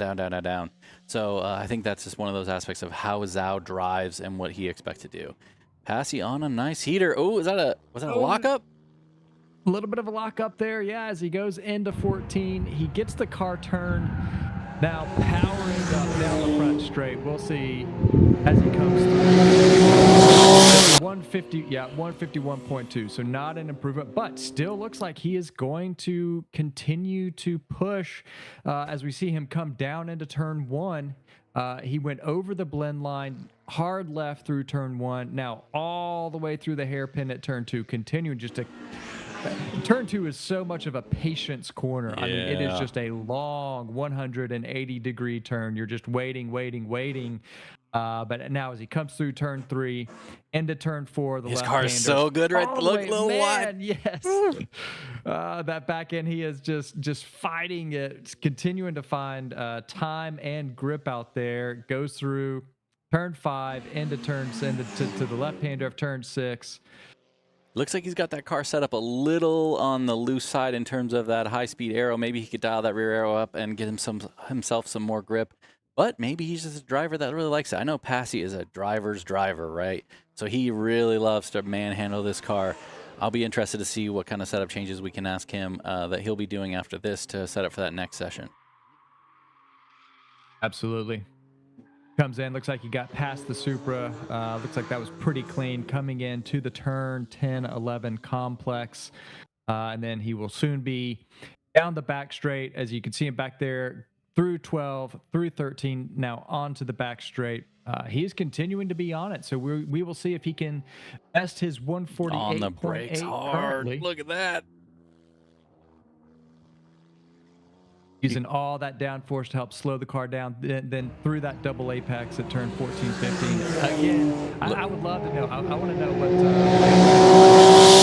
speed he is carrying onto the front straight. There we go. 147.522. Impressive. He is continuing to whittle down that time. So Ryan really getting that car dialed in, and he is continuing. Just keep going, Ryan. Just keep going. Give us all the laps you got, brother. One thing to note about that is I believe that puts him now second place in limited class with that 147.5. That pushes Zhao out of third place and Jay Pan out of second place. The only nut to crack now is Bailey Woods. But I will say Bailey Woods has got a 144.0 on the board right now, and that is just a magnificent time. We'll be able to see if Passie's going to be able to, push that car. I mean, that's a lot of time. That's over 3.5 seconds? I can count sometimes, guys. Yeah. There was almost car-to-car contact out there. Sorry, guys. I'm just looking out the window. We see that, yeah. And we got a 350Z right there. You can see it on the replay almost. Man, there was almost car-to-car contact between, I believe that's Chris Watson and, what is it, Connor? Yeah, I think there was. Yeah, I think there was car-to-car contact there. That was just some bad use of mirrors there from Connor, I believe. Hopefully, Passie gets caught up to them now. I'm hoping everything's okay and they're going to be able to pass them and he'll be able to finish this lap. Yeah, I hate to see it. Usually that is not something that happens in time attack all that much, although it can be a little difficult as you're coming up to someone on speed trying to predict what they are going to do.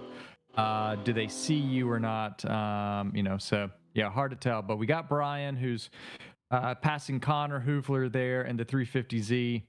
Brian coming through turn 9. Ooh, takes a lot of curve. That car up on two wheels, it looked like. I think that's the corner that caught out Isaac Torres Jr. So I hope people take heed to Isaac's plight there. Be cautious. Don't get too greedy on the track limits there. You got to keep that tire on the bumper, at least not over it. Coming down the back straight. As we see Brian, coming down the back straight. I love this view here, watching them dive hard on the brakes and seeing all the car motion. I love seeing that. Yeah, a lot of people here like to hit the, on the right-hand side of the screen is turn 14, so they like to hit that apex at 14, push the car a little out wide, and then late apex 15 down the back straight as they can. Yeah, it was Chris Watson threw down, what was that, a 154.1, just a bit off his fastest pace there. He's ran a 153.1 so far. Yep. Fastest time for this session for Chris Watson, but not up to his overall time. Chris Watson currently, I think, sitting in about 6th spot, so, good for him. George Zhao just crosses the finish line at a 150.5. So again, setting his fastest time for this session, but he is still, about a second, a little over a second and a half off of his fastest time. I'd be really interested to understand that Audi R8 and what it kind of does in the heat and how much the heat really hurts it per se as we get hotter throughout the day. I want to say I've talked to George before. And he did say that it does it has a lot of problems when it comes to heating up. I'm sure. Yeah, we have also, if we look down a little bit further in 6th on the timing tree there, we've got in 6th place number 39, Jared Floyd, who's in a Toyota Supra. His best time is a 153.5, currently sitting in 4th in street class. I want to point this out. We don't have Isaac Torres out. I don't believe we have Max Lazowski out. No, Max Lazowski is out there, so he's out there currently sitting in second. Charles Kunow is currently sitting in third. Currently, as they sit right now, in street class, Isaac Torres at a 152.0, and then in second place you have Max Lazowski at a 153.4. So he's still a ways off his fastest time, but second to fifth place, all less than half a second apart. So tight there, second through fifth place in street class. So we'll see if these guys can separate themselves anymore, but I'm not really seeing anybody in that portion of street class setting faster times. But man, that is going to be exciting to see how that shakes out. Yeah, and I would imagine it has a little bit to do, when you're talking about the 200 treadwear tires, they're a little bit more sensitive to the tire temperature and degradation aspects. These are probably the same tires that they've been running all day because they're not going to put on a new set of tires for the hottest session of the day per se. So I imagine this is more of a like fact-finding mission type session for them. So I wouldn't completely expect them to go out and go faster. I will say I saw Max in the pits, and they were making some alignment changes. He was out there breaking wrenches, literally, as he was trying to adjust his camber plates and get some more camber dialed in or dialed out. I didn't exactly ask him what he was doing. I figure that's his secret sauce setup that he can do what he wants. But definitely making some suspension changes to see what he can do to improve his lap time. He is a little less than a second and a half off the pace of Isaac Torres Jr., so he does have a mountain to climb, but he didn't sound like it was insurmountable. It sounded like he thought that his car could definitely go faster. Now, the crux of the matter is, can he get that car fixed, get it back out on track, and then go out and push it even deeper? Like, if he can get into, if he can get into 51s or something in there, I would almost hope for if he can get into the 150s flat. That would be pretty amazing to see a street class car. Yeah, absolutely. As you can see, we've got the checkered flag at the start stand out on the front straight. I mean, it is impressive. Isaac coming out, throwing down the 52.0. I mean, he really threw a time out there for street class and said, all right, you guys got to go and chase that. You have to imagine that he's still got some more left in the tank. Following his social media, I know that he had upgraded the turbos, so I think they're pushing close, just over 700 horsepower, which is the B58 of that Supra. So definitely giving these guys something to chase. I mean, I will at least say, as we sit, the top 7 all running BMW inline 6 turbos with, 4 Supras and 2 BMW M4s in the top spot. So if you're looking to get into street class, I think you might know 1 or 2 of the cars to have. You know what? I was really hoping you would. I mean, this is something we've talked about in the podcast numerous times, right? Like the BMW platform transmissions are just infallible. They are so amazing to be able to go out and just lay down power and lay down it consistently. I mean, these guys are able to, like you just said with Isaac, right? You're talking 5, 6, 7, 100 horsepower and be able to go out here and get on the track and just push as hard as you possibly can. Like you said, I am very hard pressed to believe there's a better street class weapon at this juncture in time besides a BMW powered car. I think you're right. I have to tend to agree. So with the checkered flag out, we'll quickly try and run through some of these times. You had Bruce Thomas in his BMW M3 setting a 159.5. Mike Reyes at a 156.4 in the street class Toyota Supra. Seems like he's been dealing with a lot of headaches and tribulations today, so I'll be interested to see if he can get that wrapped up. Yeah, absolutely. So Max Lazowski at a 55.6. Connor Hoofler at a 55.3. We'll have to go in, check in with him, and kind of see what was going on there. His previous best time was a 53.8. So again, a lot of these drivers not picking up a lot of time. We will jump to the top there, talk about Ryan Passey at a 47.5. He was the big gainer of the second place. So that's a great improvement for him for limited class. We'll see how it continues to shake out. There's one more session that these guys can go out in. It will continue to get hot. We've got less cloud coverage, so the track heating up quite a bit more. It'll be interesting to see how that affects session 4. But here comes Group 2 out for session 3. Yeah, big thing is we got, well, Damien was supposed to lead them out, but it looks like Damien's not going to be out there. So the overall fastest in Group 2 is not going to be there. But as we go down the list, we do have the rest. And one of the things I'll be interested as we look at these Type Rs, as again, we talked about those a little bit earlier, how they don't particularly like the heat. I was out at a track day the other day, and some of these temps that these guys are reporting in these Type Rs is absolutely insane to me. We were talking to some guys, and they're talking 270, 280 degrees oil temperatures on this car. It's just wild to me that they can't keep these cars cool. Again, I'll be interested. I need to check in with Johnny Hernandez. I know that he was working diligently with CSF to make sure that these things are cooling a little bit better. So I'll be interested to see what he's looking at.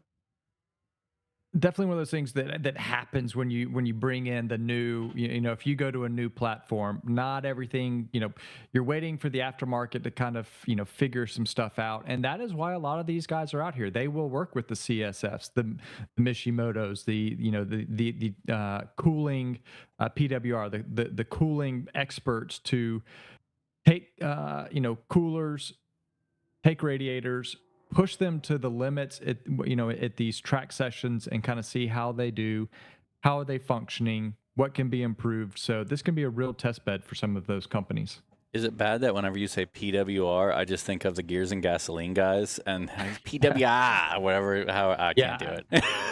I'm not even going to try and do my Australian accent. It is not good. But where's Ben when you need it? Yeah, so exactly. I do want to point out we've got the enthusiast class in this session, and man, oh man, Jaeger, is it tight? We've got the number 110 Eddie Joka, who is in a Honda Civic Type R, currently sitting at a 2-minute flat .314. Just behind him is Breno in a Nissan 370Z at a 2-minute flat .3. Third, also at a 2-minute flat, we've got Steven Ellis in his Toyota GR86. So, man, it is tight. I definitely want to keep an eye on that enthusiast class in this session. I think we might see, some changes in positions depending on how fast these guys are able to go. Oh, I completely agree. I mean, I can't remember, but even 4th place is only a second off that. I mean, it's less than a second off that. I mean, it's crazy. The enthusiast class is definitely an interesting class to be in. That'll make it really tight and interesting to see who was going to come out and take the overall. I mean, literally at this juncture in time, the win could literally be decided at any lap. Absolutely. That is the best part of Time Attack. That's why we love it. All right, guys. So one of the things just wanted to say, the real quick thing here is, again, reminder, enthusiast class as a whole. So we have 4 different classes with us today. We have enthusiast, street, limited, and unlimited. Unlimited is basically you have essentially no rules, build the cars you want, build it as wild and crazy as you want, as much aero, as much power, as much anything, tire. And then as we draw back the rules, we start clamping down. So then limited class, you end up with tire limitations in terms of the tread where you can't run essentially a slick and minor restraint from the aero aspects. As you get down to street, again, it strips down to a 200 tread wear tire, and then it also eliminates some of the aero elements you can put on the car. And then you go down to street class where we actually, I don't want to say limit power, but eliminates the amount of because you're looking to compete on more of a street. Idiosyncrasy that's kind of strange, because you're talking about a situation that is street class, but it's a street car in enthusiast class.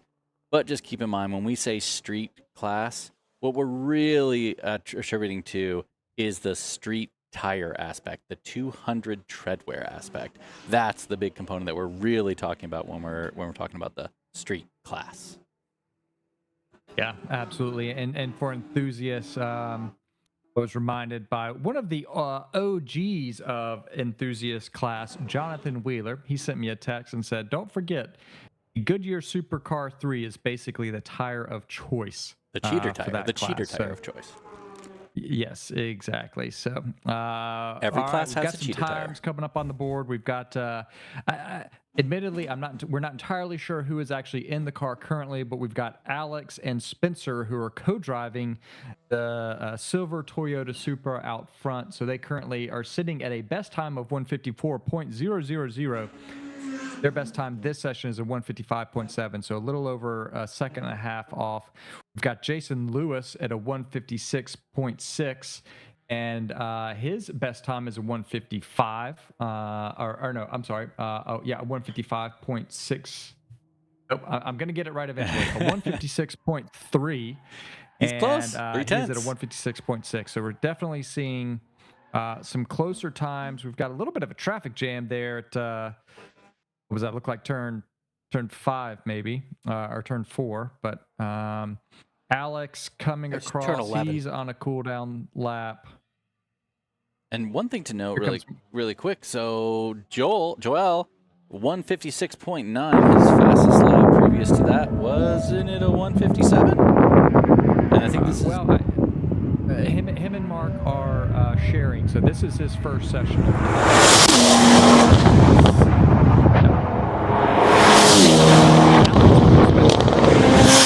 So close to that front wall on the front straight. That's how it's meant to be done, baby. That's how it's meant to be done. I may be donating a camera before this is over. Man, that's exactly Let's how it see. should be done, guys. Get as close as you can to that camera. Let's get the shots in, baby. Let's get them. All right, so in this session, we're also looking. So Johnny Hernandez, a 157.1. I'll be interested to see how Johnny progresses. It's definitely a situation where I think he's just chipping away. It kind of seems like he hit a wall, though. Am I correct in saying that? Yeah, maybe a little bit. I mean, definitely, 157. His previous lap time was a 157.9. So he's now down to 157.1. Oh, So okay, so he picked up 8 tenths. Yeah. So, but I think you're right. He is continuing to just kind of chip away at it, and that's sort of what you have to do. If you're picking up time throughout day one, looks like is that Johnny there looked like he was letting someone by, so on a cool down lap. But throughout day one, I always find it very beneficial that especially if you're at a track that you've not really been to a lot, if you can continue to pick up Got a big time. off right Ooh, there. Gosh, that Looks like land. Yes. Oh man, taking a ton of speed through 3. Totally missed the apex there. That car just did not get turned in. Understeered straight off the track. Let's see if we can figure out who that is. Oh, coming that's through. land. That's land for sure. Okay, yeah. So definitely finding the grips and then the grip limit and then some of the tires as he comes through turn 5. Kind of gets the recollects himself as he's going through turn 6. But what I was saying is, especially with Johnny Hernandez, in the first day, if you can continue to just kind of continually chip away, continue to find time, continue to get the car in the window that you want, that is always a good progression. And then on Sunday morning, you really try and go for it and push harder. So it looks like Johnny's got his plan and is picking up time and is doing quite well. Well, here's something to really think about too. So Johnny was in 10th place in the street class with a 157.9. By him doing a 157.1, that moves him all the way up to 7th place. That is a huge pickup for him in terms of the placement in street class as an overall. Yeah, absolutely. So great to see. For the enthusiast class, we're not really seeing a ton of improvement there. A lot of those guys, we're seeing 209s for Teddy in the 110. So yeah, not quite seeing the improvement. We got the turn 8 BMW M3 E92 M3 on track there, second car. in the shot going through turn 2. Is that Stephen Roth? Is that who you're talking about? Yes, I believe. Yeah, that is right. All right. And then number 23, Got BMW E92 M3 with turn 8. They are, I believe that they are a NorCal native. Now, our viewers may not necessarily know that we have a bit of a NorCal versus SoCal battle going on. We've got a lot of drivers from SoCal, especially from the SDC SoCal Drivers Club, who made the trip up here. But we've also got quite a few native guys, drivers here from NorCal, including Steven, as well as some others. So the NorCal guys trying to defend their own turf. It'll be interesting to see how that plays out over the weekend. Oh, yeah. I mean, I talked briefly to the owner of Turn 8, and obviously he was talking about this the other day, just how essentially they come to this track very often. They have a lot of experience with it. So it'll be interesting to see how that translates into their lap times. We do know, as a SoCal guy myself, I will say, we got a little off over at turn 2. We're going to bring it to you here in a second. Red Supra. But see, the one thing I like about this track, I will say this, it's like Button Willow. You can exceed the limits. You can push the limits, which is a lot of what Time Attack is. And the repercussions, the ramifications are not dire. It's not like, and, this is me maybe, not liking East Coast Owls that much, but it's the concept of I don't have to worry about a situation to which I just go and hit my car up against a wall, and now that car's ruined. So that's one of those nice factors of the way that this is situated is now these guys can do what you just did and not have an issue and get back on track, and now you're continuing on with your lap.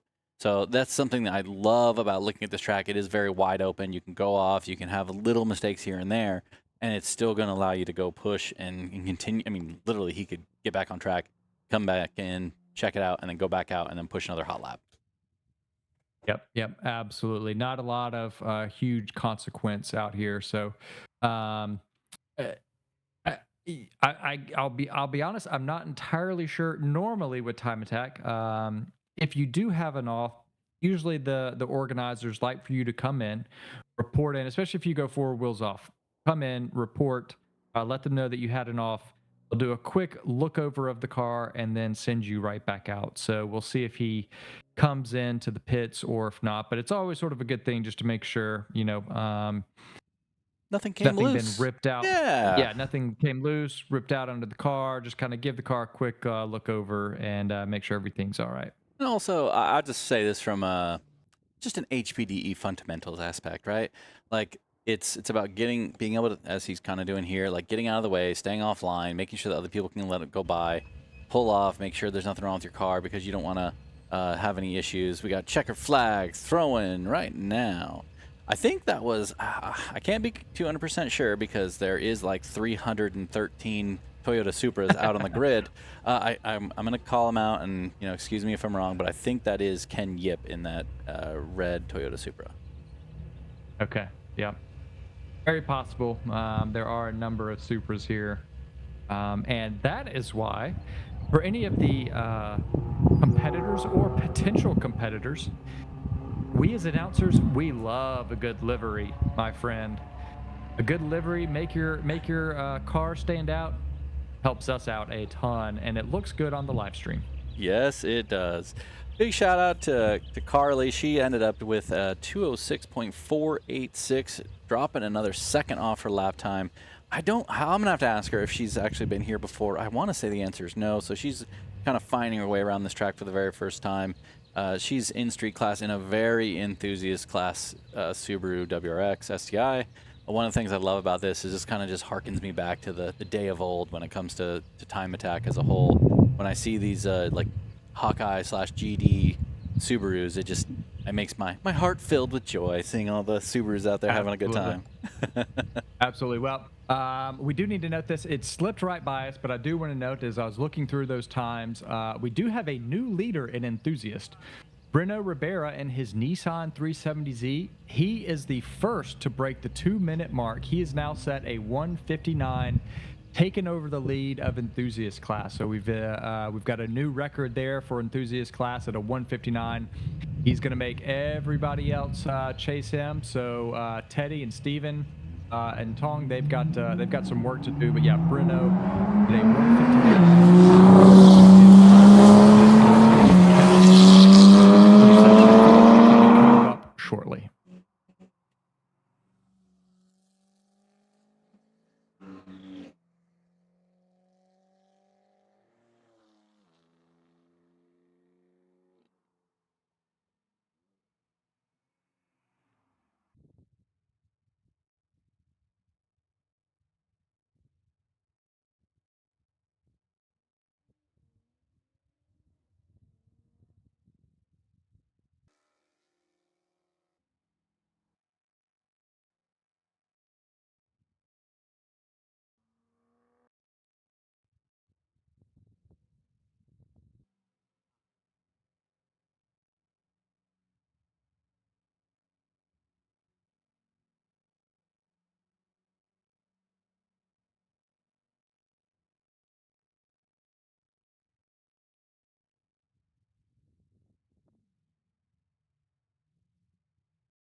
You're live. Back at Thunderhill Raceway with Global Time Attack for session 4 of day 1, the final session today. I'm Mark Kilgore alongside Mark Yeager.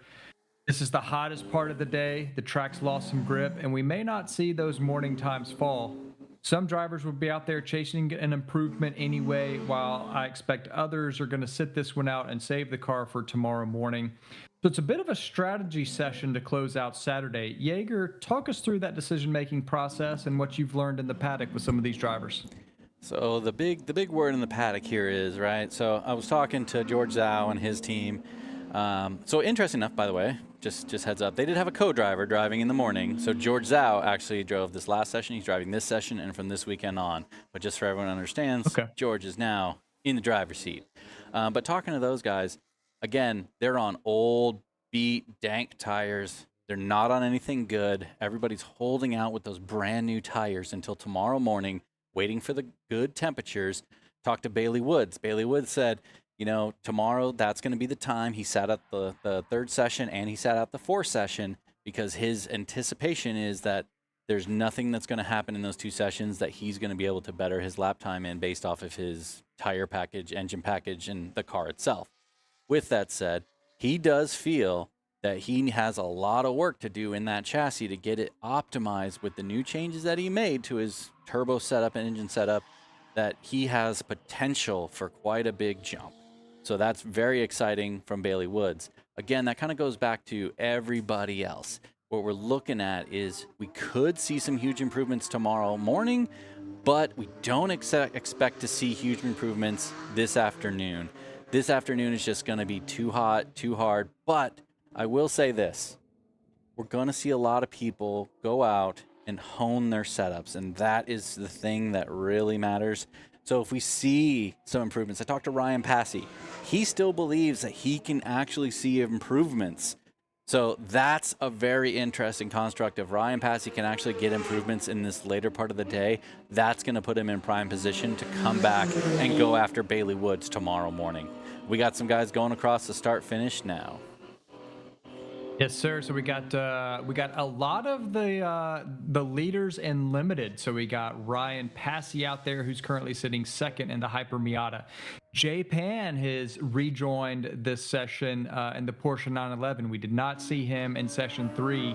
And so I'm kind of curious if he saw Ryan's time jump up there and Jay got knocked down from second place to third. So Jay may be thinking, I need to go out and kind of try and reset that time in the Porsche 911. We've also got, as we stated, George Zhao out there in the Audi R8. We've even got, who else? I saw some Brian Cass, who's out there, Cameron Lane. So we got a number of the guys from Limited. In terms of street, we are missing Isaac Torres, Max Lazowski, I do not believe is out there, but we do have Jared Floyd. We've got Sky Chan, we've got Mike Reyes. So they are still out there hunting for some time. So it'll be interesting to see how that goes. On track there, we see Ryan Passey really on the bumper of Jay Pan. So I'm hoping Ryan's not getting caught up too much there, but seeing how he did multiple laps last session, he may still be warming up. But as we see down the back straight, George Zhao in that awesome Audi R8 picking up speed going into turns 14 and 15. So George did say he was experiencing some issues with his brakes too. Looks like he's getting a little bit of knockback issues, so he's trying to basically having to retrain himself on some knockback ways to essentially mitigate that issue. So he's having the left foot tap as he goes down these straightaways to get those brakes. Basically, he said, brake pads are getting a little low. It's causing him a little bit of heartache there. So he's trying to work that in and make sure that he can integrate that new fundamental into his driving as he goes through. One thing to note too, I don't know if Jay Pan actually saw that Ryan Passey improved his lap time, because Jay Pan was on a nap. That's why he missed that third session, is he was napping away. They did have quite the drive from up north, so I think he just needed a little napski there to wake himself up and be ready for this fourth session.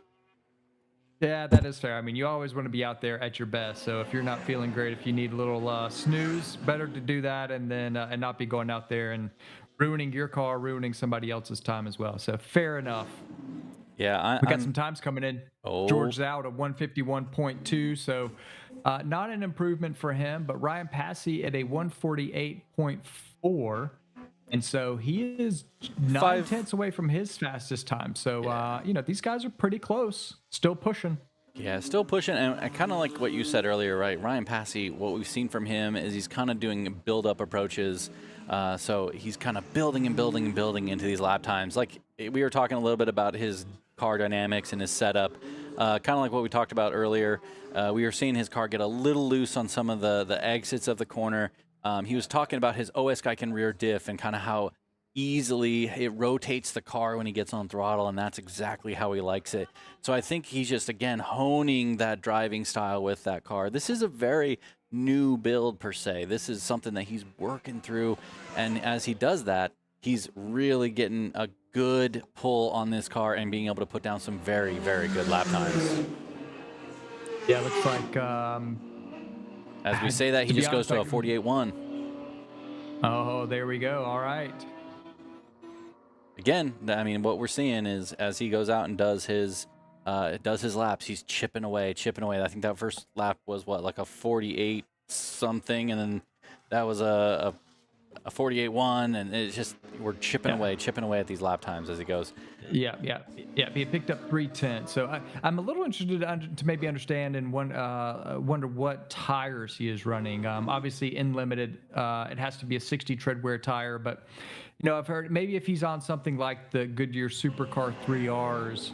Especially on the Hyper Miata, right? That's going to generally be a lighter car. The Supercar 3R tires tend to take a bit of time to come in. So I'm not surprised maybe if he's running those tires that it takes 2 to 3 laps on such a light chassis to really get those tires up into the right window. I want to say, and don't quote me out there right now, but I want to say he's on the P1s. Okay. All right, the Vitor P1s. They have both a 200 treadwear as well as a 100 treadwear, the Sonics as well. Oh, yeah, he does that, Sonics, yeah. Yeah, so definitely a good option for some of those drivers out there. So we're continuing to see some times come in. And if Chris Watson running a 153.4 for him in limited. If you guys were wondering what happened with Sky Chan in the last session, he had his charge pipe pop off, so that's why he was unable to put a lap time in on that last session. He has thus fixed that, and now he is back out on track. I will say, Sky kind of gave me the insight. He said he's just not very happy with the laps that he's put in so far. He believes that he should be going exponentially faster. So I don't expect him to see like huge lap time improvements like today, obviously in this session. But I do expect him to really come out the gate tomorrow pushing hard. He'll probably get a good night's rest, maybe do a little reflection, maybe do a little bit of driver. Oh, we got a big off from Hyper Miata. We're going to bring that to you here real quick. Oh, no, is that Cass? Yeah, there it is. Is that Brian? It's a Miata. That's all I know, guys. Yeah, it's Brian. All right. Yeah, off of tracking out at the end of turn 2, maybe just getting on throttle a little too much there, pushing out towards the end. But yeah, definitely going off. But as you said earlier, obviously the nice thing about this track, very little consequence. It's mostly just dirt and grass off of just immediately off the track. So it looks like he's back on under power, which is always good. Even though we have seen some offs, we have not really seen anybody have any major issues that cause a black flag to stop the session, so everybody gets back on under their own power. What's always good to see. What's always really impressive when these guys come back in, the amount of grass in their front grills is just impressive. It's almost like they are leaving piles out there for him to scoop up for him. Oh, I can imagine for sure. Definitely seeing, sort of up here on this turn 6 video, definitely looks like the wind is blowing a little bit. So, I don't know how much that is affecting some of these drivers, but it definitely looks like we have a little bit of a breeze out there today. I mean, the breeze is kind of welcomed as we get into the hotter temperatures of the day. One thing I want to quickly note, so we had an instance earlier in the previous session where Chris Watson and Connor Hoovler came really, really close to touching. I went and had a conversation with both of them. Just want to clarify. So Chris kind of owned up to her super quick. Really great guy. He basically just said he cut that way too close, and he got some understeer coming out of turn 3, which almost incited that contact. Luckily, Connor was highly aware, and he actually had to go escape into the dirt to avoid that contact. So actually, again, this is announcers get it wrong. We were kind of assuming that maybe Connor just didn't see him trying to make that pass, but in the reality, Connor saw everything, was very aware, and actually avoided the contact, leading to them both having good sound cars still. Yeah, great to hear. Track awareness is always important for every car on track. Ultimately, you are responsible for your car, and that includes, even if someone is coming up on you. So good to hear that both of them were doing that. Currently, Ryan Passey sitting at a 147.9. He is less than half a second off of his fastest time of the weekend. So I have to imagine that, at least for Ryan, that car likely is in a state faster than what it ran yesterday. What it ran in the previous session. Just the heat is probably making it a little bit slower, but I think we could definitely expect some bigger things from him, some faster times from him tomorrow, considering he's very close to his fastest time of the day. So as we said, continuing to chip away at his time. So good to see. Yeah, I mean, I'm really impressed with the 147.9 here in this later session of the day. Like you said, once we get new tires, cooler temperatures, everything kind of working for faster lap times, that's going to be a huge help to him to be able to improve and do better. So, yeah, I'm pretty excited to see what that can net.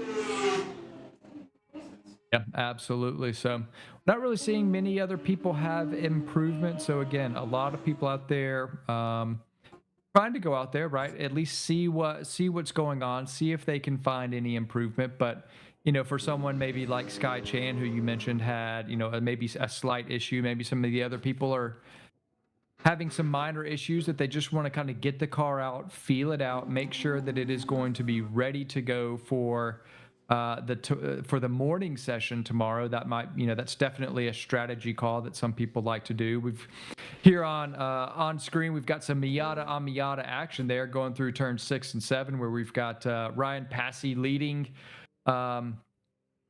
Leading. That was Brian, I think. Ryan Passey leading Brian there. Great to see those big winged Miatas. Miata is the answer, as they say. Yeah, the Miatas were nose to tail. That was pretty cool. We're going to try to snag them back up and kind of catch them as they get into a hot lap themselves.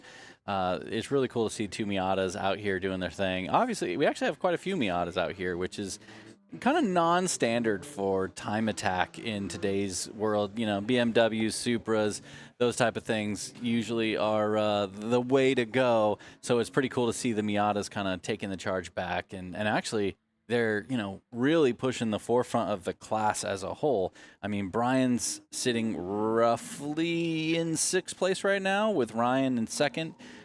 So that's actually a huge, awesome aspect of the Miatas going out there and taking care of business, as we have Hyper Miata crossing the start finish now. Yeah, resets his time at a 147.883. So continuing to chip away, not quite matching his 147.5 from earlier today, but he's just continuing to go. He's on lap 7 so far. But this, some interesting aspect. We've got a bunch of limited cars out here. Ryan Passey, George Zhao has run 6 laps. Jay Pan has run 6 laps. Chris Watson, all limited cars, has run 6 laps. We still got Sky Chan out there as he goes through This is that corner that we've seen him be very loose right there, and he was very tight. And yeah, that was actually interesting. I was kind of expecting him to be very, very loose right there. Yeah, that's absolutely, that's something that maybe people go out there and they may just be working on a couple of turns or maybe a couple of sections where they say, okay, I need some more time, through the 4-5 complex, right? And so maybe they aren't trying to set their ultimate outright fastest time, but they're going out there trying to get some more data. That definitely could be a strategy that people do. As we see Ryan Passey come through there, he takes a good chunk of that inside curve. Yes, you can see the Hyper Miata, getting up on 2 wheels there. Yeah, this is Brian here, and then we're going back over to Hyper Miata, catching Sky Chan in the turn 10 and 11. That's probably going to hurt Ryan's lap here, but obviously at the same time, Sky's trying to finish out his lap, trying to get his lap in, and that's kind of the difficulties when you're talking about multi-class racing, multifaceted cars, right? Different horsepowers, different things at different times. I would imagine there's a possibility that Sky and Hyper Miata basically have a very, very similar essential net trap speed as it go through the straightaways. So that'd be kind of interesting to understand. I swear I'm going to try tonight, guys. I'm going to try to make sure to have some conversations with some people and see what we get in terms of trap speeds on the front and back straightaways, so we can get an idea of what these guys are putting down for you guys. Obviously, we're always kind of interested to understand lap times, but at the same time, we want to understand what's the speed you guys getting to. I mean, this isn't a, 1 mile run or anything like that. We're not going 200 plus miles an hour, unless maybe if Tony Zerka would get out on track and help us out with some top speed runs, then we could see some action there. Yeah, absolutely. Would love that. Tony's sitting at a 154.2. So definitely got to think there's some time in there. But it looks like both Sky and Ryan Passey were coming into the pit. So they did not finish out those laps. So both of them on cool down laps. So no real concern there in terms of any impeding or anything like that. So looks like, we're pretty much finished up with Group 1, Session 4 for the day. So those guys are all finished up. They got to go back, reset. They're going to be checking the cars over, maybe bolting on some new tires. I bet a number of those competitors have some new tires for tomorrow morning. They're going to be looking over data, trying to find more time, car mods, driver mods, all of it to try and find more time tomorrow morning. One thing to note for Bailey Woods, he's been a big fan of those Hoosier tires. The Hoosier Time Attack Pros, he's been a huge fan of those tires, and he's been repping the crap out of those things. So, I'm just saying, if the tire works and he's going fast, maybe a little replication there. Obviously, I know we've had this conversation before. We had the tire whisperer himself from Tire Reviews on the podcast, and we had this discussion. And anybody who's actually watched any of these tire reviews, the tires themselves are so interesting to me because it's so very dependent on essentially the car that you're using, the weight of the car, the how you drive, and people's delta on essentially like what they deem as the fastest tire out there possible is always going to be something that's a little bit different at different times. Bailey loves the Hoosiers. That's a tire that he has really come to love and enjoy, and enjoys how they handle and what they do for him. Now, myself, I actually really have enjoyed the P1s. I like the stiffer sidewall. I like the benefits that gives me. That's my driving style. That's how I like it.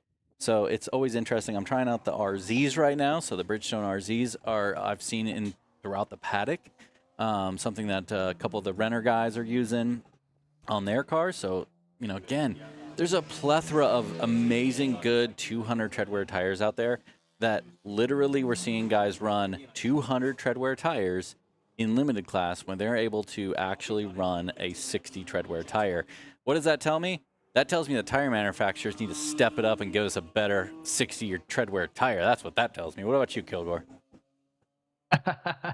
I totally agree. Absolutely agree. Definitely. I think for these limited guys, anything, even at 100, even at a 60 treadwear tire, there's just not many options. And you will see a number of the competitors in limited choosing to run higher treadwear tires just because those are actually the fastest, or sometimes you can be limited by the actual tire size, who actually makes a tire in the size that you need. So that can definitely be a factor. But I definitely think, we always need more tire options. But with that being said, we all know that we don't do any tire testing. So it's just going to be more tire options for people to choose from. But, we always like that competition. Tire options, tire testing, we don't need a test. We just need to have an opinion. That's all that really matters, right? My opinion matters, and that's all that matters. And guess what? I think these are the best, and no matter what you tell me, it ain't going to make any difference. You are absolutely right. So we got the Toyota Supra of Alex Tanaka coming through. It's either Alex or Spencer in the car, never quite sure. Then second in the... Couldn't quite tell what car that was, but I think that was Jason Lewis. It should be Johnny Hernandez in the FL5. coming through. So we got a number of competitors here. Let's see. We do have we got Breno Ribera, who is the current leader in enthusiasts, sitting at a 159. So we're gonna have to keep an eye on that competitor and see if they are able to reduce their lap time. As here they come down the front straight. Man, they get so these guys in the super, they just get so close, man. It is so cool. Shooting sparks as they go into turn one. The sparks off of turn one really bring back a lot of World Time Attack vibes for me for turn one. I love that construct. And it's also one of those situations where, yes, there's not, crazy consequences for going off, but everybody knows you don't want to go off on the outside of turn one here. This is going to be a really rough situation if you do that. So they still have those butt pucker moments of trying to make sure that they understand to stay on track and do the right thing. I did have a chance to stop and talk to Marcus Estrada about his Elantra N, and let me tell you, he informed me. Now, I always take every one of these with a grain of salt, but he informed me that the lap time that he recently put down, which was a 157.8, is the chassis record for Thunderhill. It was previously set by Will Dries, and I think he said it was around a 159. Because you know my rule, if you don't know the previous record, there's no way you could have known that you broke it, so you have to at least be able to tell me what the previous record is before you tell me you broke that record. But if he did this, and that is correct, at a 157.4, that is a staggering amount of time. Now, keep in mind, one of the things Marcus attributed that lap time to is working with the guys from KDM Tuners to get his suspension set up. He actually bought the cage from them. He's bought a bunch of bought parts from KDM Tuners, and that's how he's setting up the car based off of their recommendations. So, I mean, in a weird way, it went away from the KDM Tuner guys, but essentially it's the KDM Tuner guys setting the record with a different driver, right? Pretty much. I think you're pretty much right. And Will, if you're watching, man, I think you need to get back out here. Obviously, their Elantra N is currently probably sitting in Gingerman as they are running with Grid Life this year. So they have kept the car on the, quote, East Coast. And basically by East Coast, that means anything east of the Rockies. But yeah, I'm sure those guys would love to get the car back out here. But yeah, KDM Tuners, they are a shop that has really been pushing this Hyundai Elantra N really at the forefront. And again, They've definitely got a good package. That car is quick, and I mean, if you're below a 2 minute, you obviously know what you're doing. But yeah, I mean, those guys are really doing well. So I do want to kind of note one thing here. We do not have Joel Renteria out on track, but we have a little bit of a Honda Civic Type R battle shaping up in street. We currently have Jason Lewis sitting. He is the fastest Honda Civic Type R in street, sitting at a 156.3, except for the fact that he just did a 155.1 at a 155.1 on this session. That is impressive. He is out there finding some time. Yes, that is absolutely massive. Behind him, Joel was sitting at a 156.9, and then behind him, the third Honda Civic was Johnny Hernandez at a 157.1, but Johnny Hernandez has picked up time down to a 157.0. So these Honda Civic guys, they're finding some time out there. Jason Lewis leading the charge with the fastest Honda Civic Type R currently in street. They are chipping away at this. I mean, I will say, Jason Lewis, though, that wasn't a chip. That was a home run out of the park. I am so shocked that he was able to put that lap down in this final session like this. I'm kind of blown away. Johnny Hernandez, that's kind of the time, that's kind of the chip that I kind of expected is maybe a 10th or 2 or something to that realm. I'm going to have to find Jason out in the pits, and I'm going to have to ask him, did he throw on a new set of tires for this final session? Does he have another set of new tires for tomorrow's session? Because if those were some old dank tires that he had just laying around, and Johnny just picked up again, 156.692. There we go. Johnny said, no, Jason, I'm not going to creep away from me that far. I'm going to come back, and I'm going to be a part of this battle. Now let's see if Joel can get back in the game as well. Yeah, absolutely. Not sure, actually, we do see, I do see Joel. He snuck out on there. Course. Maybe Yeah, maybe he was just a little late, or maybe they were trying to make some changes to the car. But we'll see what Joel can run. But Johnny Hernandez has currently jumped Joel in the standings. So that should put Johnny Hernandez as the second fastest Honda Civic Type R. And as well as, we do like to keep records, or at least keep track of, the drivetrains within each class. As we stated earlier, I mean, the top 6 or 7 cars are all rear-wheel drive cars, and they are actually either Toyotas or BMWs. But Jason Lewis is the fastest front-wheel drive car currently in street at that 55.1. So it's great to see that these guys out here in the front-wheel drive cars or platforms really being able to find some time. And man, those are some absolutely some fast times. And I know those cars can definitely make power, turbo 4-cylinders, but it's always kind of hard to get that power down on a front wheel drive car, especially those newer cars. Still trying to figure the bugs out, still trying to figure out and get aftermarket support for those cars. So those guys are definitely pushing the envelope of those platforms.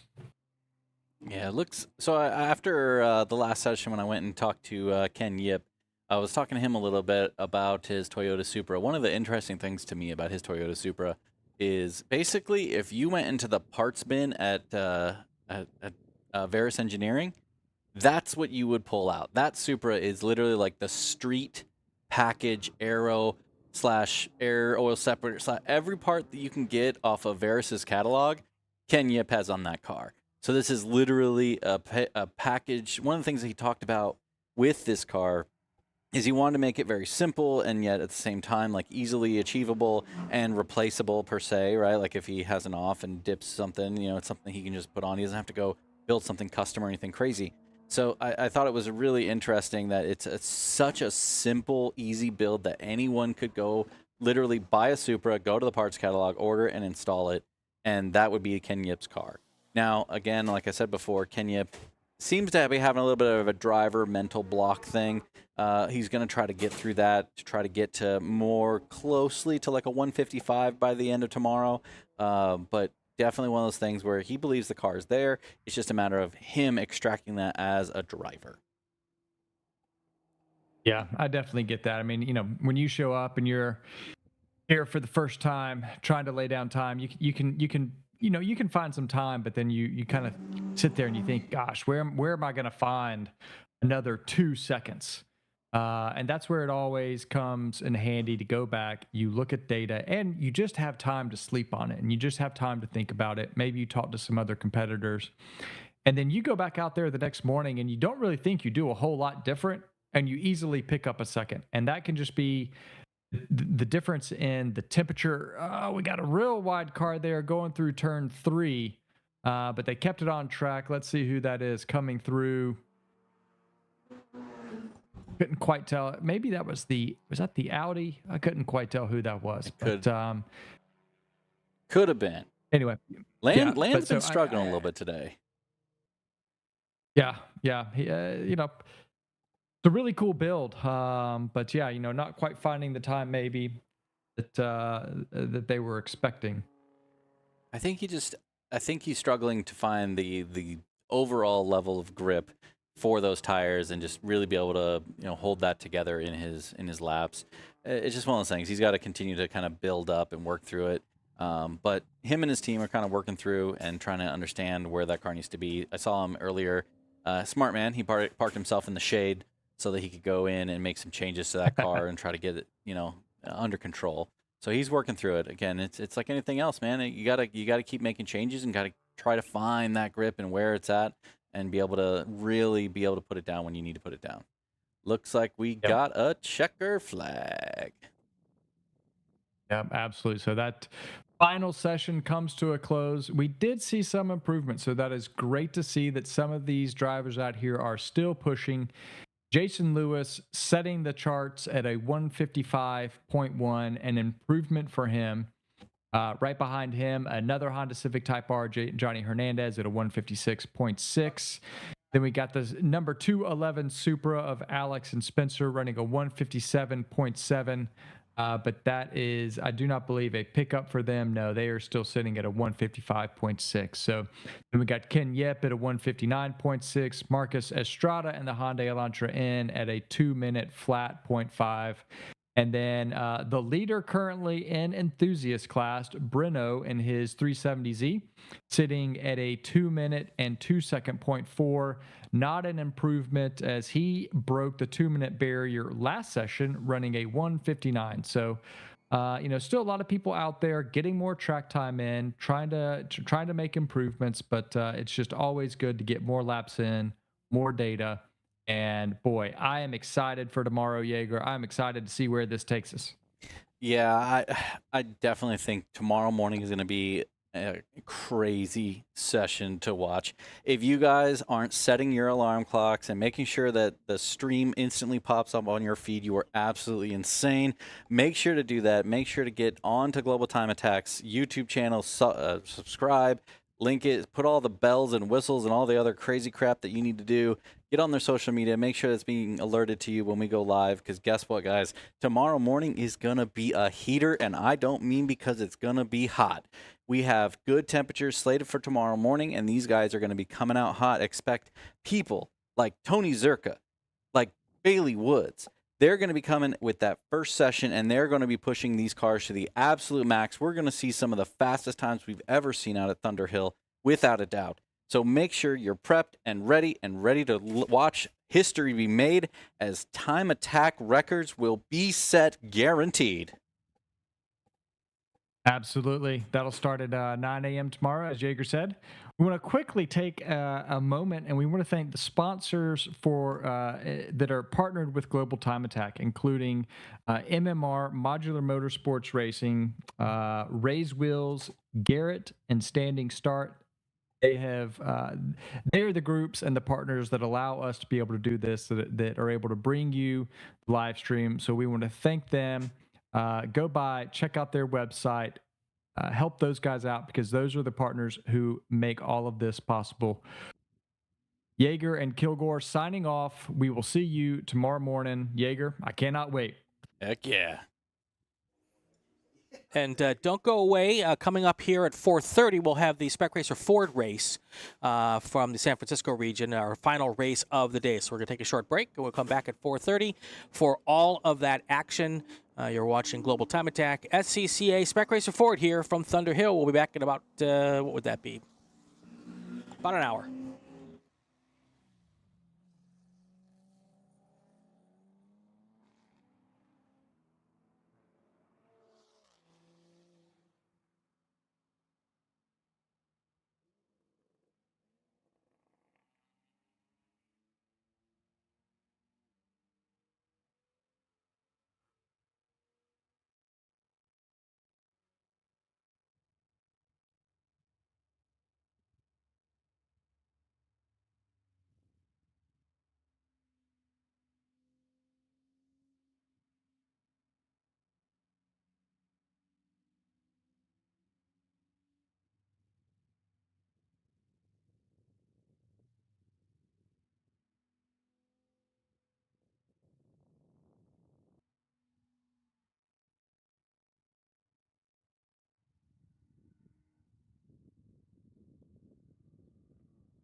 Hello, everybody, and welcome to the first race of the weekend for the only San Francisco Region Group Racing, the Spec Racer Ford Gen 3s, the good transmissions that I forgot the name of. I just blanked, and the old H-pattern transmissions. So, starting off on pole position, car number 14, Garrett Dixon of Corvallis, Oregon, sponsored by Serini Motorsports. Next to Garrett, number 5 car of Eric Fulkerson from Walnut Creek, California, sponsored by Competition Auto Works. Moving into the second row, third position, car number 6, Joe Koo of Walnut Creek, sponsored by Golden State Orthopedic Surgeons. Next to Joe, fourth position, number 67, Sean O'Boyle from San Francisco, California. Moving on to the third row, fifth position, number 76 car of Eric Hand from San Jose, California. Starting next to Eric in the sixth position, the number 8 car of Michael Woolley, one of the 3 of the Woolley family today, from Newcastle, sponsored, of course, by Woolley Brothers and father. Next to Michael in the seventh position, going on to the fourth row, in the seventh position, the number 57 car of Bill Booth from Cupertino, California, sponsored by Bulldog Motorsports.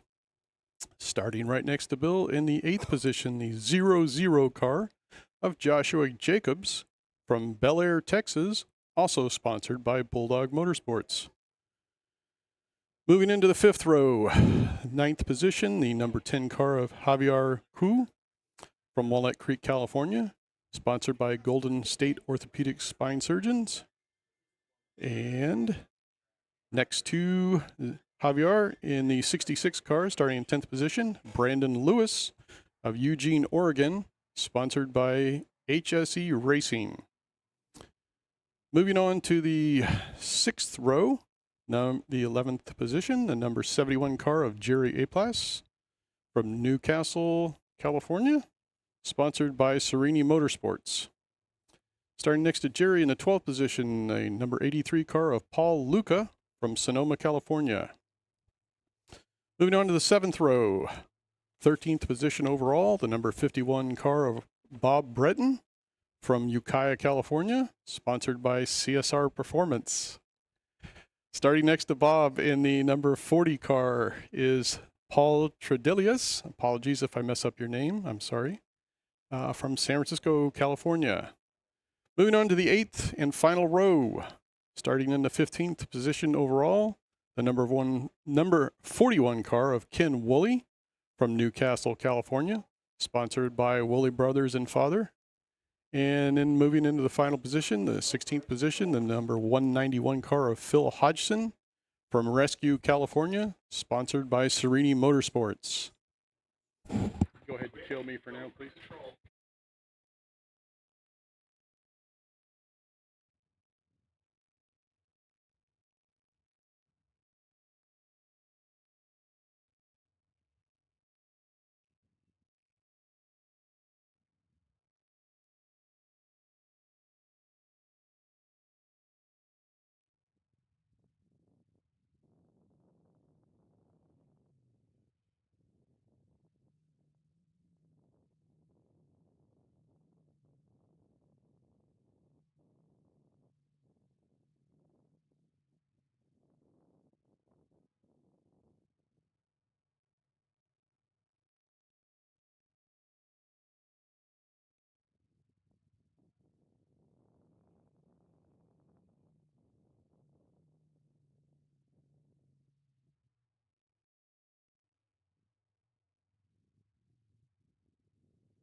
And there's one addition to the field out there. I believe Jake Woolley's car was repaired. He had a bit of an off earlier today, so wasn't able to qualify, but I believe I saw him coming out at the back of the pack there. Cars just came over the hill, coming out of 9, going into 10. And hopefully here in about a minute or two, we will have some racing today.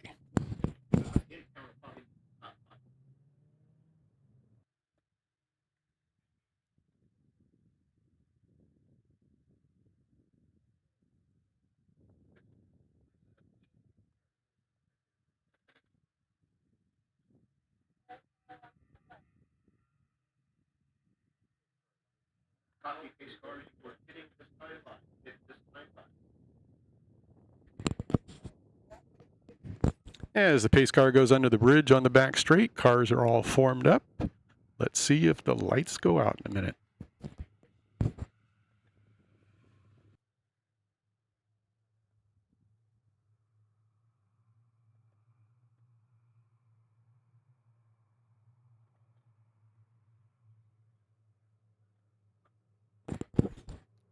Pace car is coming into view. Duck it in. I believe the lights are out. Everybody's formed up nicely there.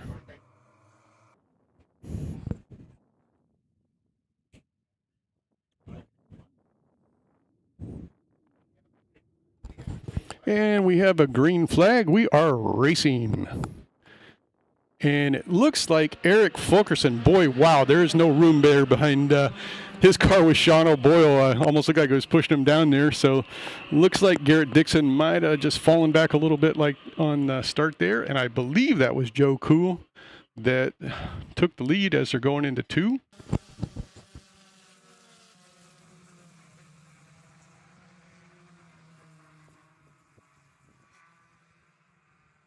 Put 5 or 6 in the lead.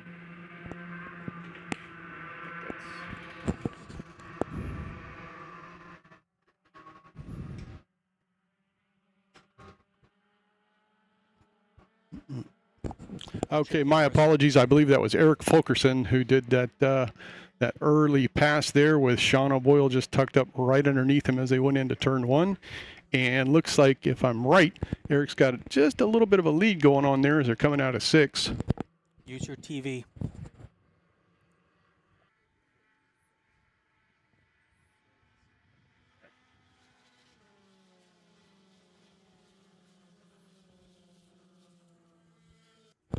Cars coming into view, coming out of coming over turn 9, excuse me there. Leader's got a comfortable lead currently of about 8, 9 cars. Coming into view as going through the 10-11 complex. Wrong one.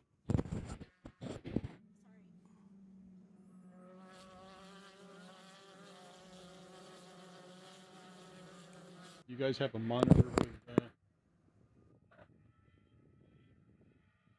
sorry.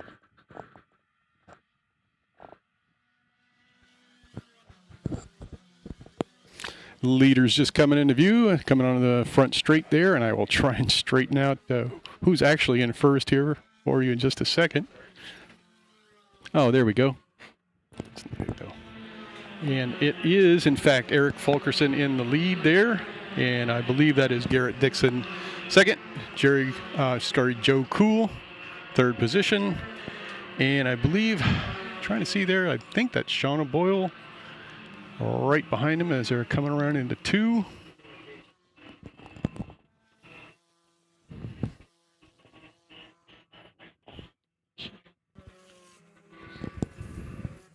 And Eric's developed, well, lead is staying right about the same right now. Back from about the 5th position through 7th or 8th. Nice train going there as they go over the bypass, which is new for us. Most of us have never driven the bypass in spec racers here at Thunderhill.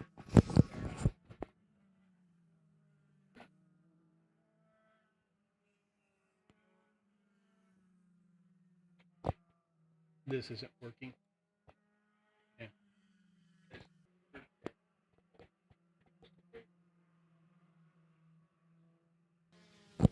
Leaders just coming into view over the top of turn 9. Doesn't seem to be pulling out any further, but not falling back either. Second position has a good bit of a comfortable lead there, also all the way back to the 3rd position. And then third and fourth look like they're battling, and might be a battle for third, fourth, and fifth developing here.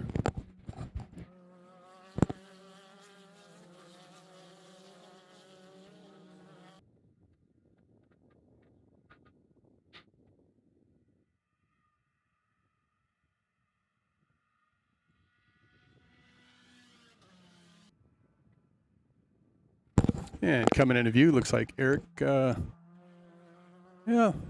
looks like Garrett is getting just a little bit closer to Eric as they're coming down the straight here. And so it looks like it's Eric Fulkerson, Garrett Dixon, Joe Koo, Sean O'Boyle, and I believe Eric Hand rounding up the top five there. And as I said, a little bit of a race developing for fifth and sixth. Looked like somebody wanted to make a pass there as they go into one, didn't quite make it.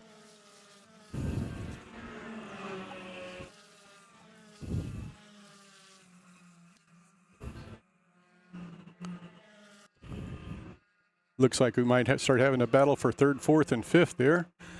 Joe Cool looks like Sean O'Boyle is getting a little bit closer each time as they come around there.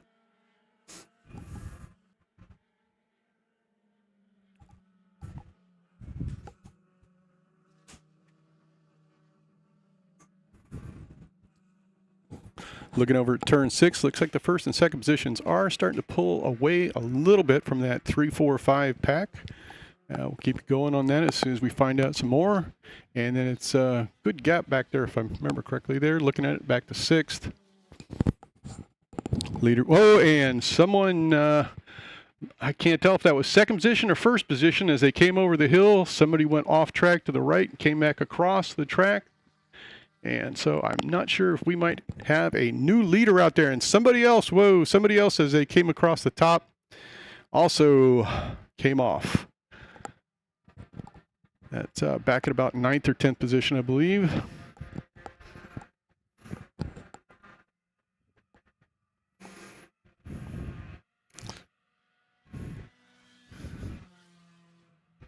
Current leaders coming into view here on the straightaway, and apologies, I can't tell you who it is. I don't have a pair of binoculars with me today, but there is a nice gap now back into second and third. And so it looks like Eric Fulkerson is still in the lead. So it looks like that was Garrett Dixon that unfortunately went off. So now the new second position is Joe Cool, followed by, I believe, Sean O'Boyle still. And then after Sean O'Boyle, Eric Hand. So, but boy, Eric has got a nice, comfortable buffer going on there now after losing Garrett on the top of 9. And now it's the second, third, and fourth positions that are going to start having a battle. And looks like maybe fifth and sixth will take advantage of that in a minute as they're starting to battle, getting a little bit closer there again. The on-screen timing is now working. Thank you.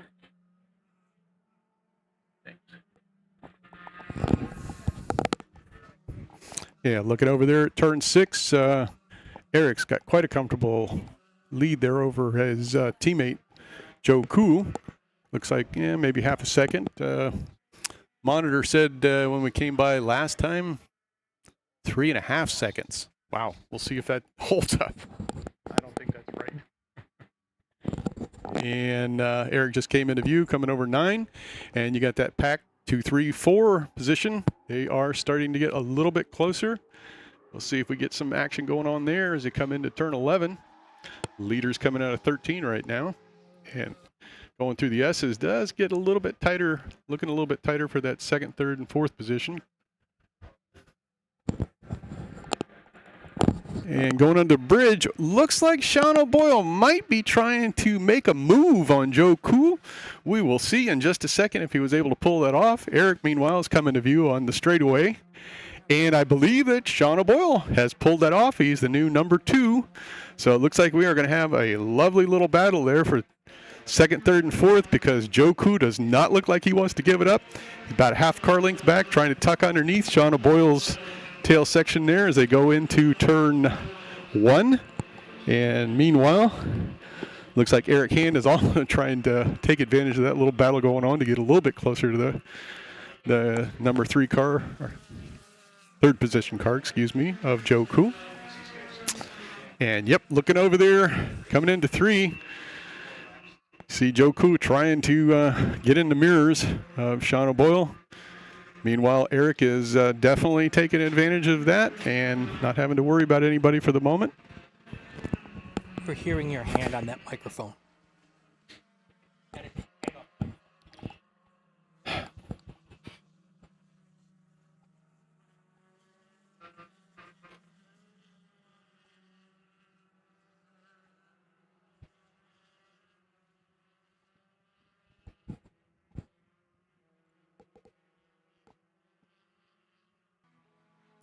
Looking over at turn 9, Eric has just come into view and got a good gap going on back there.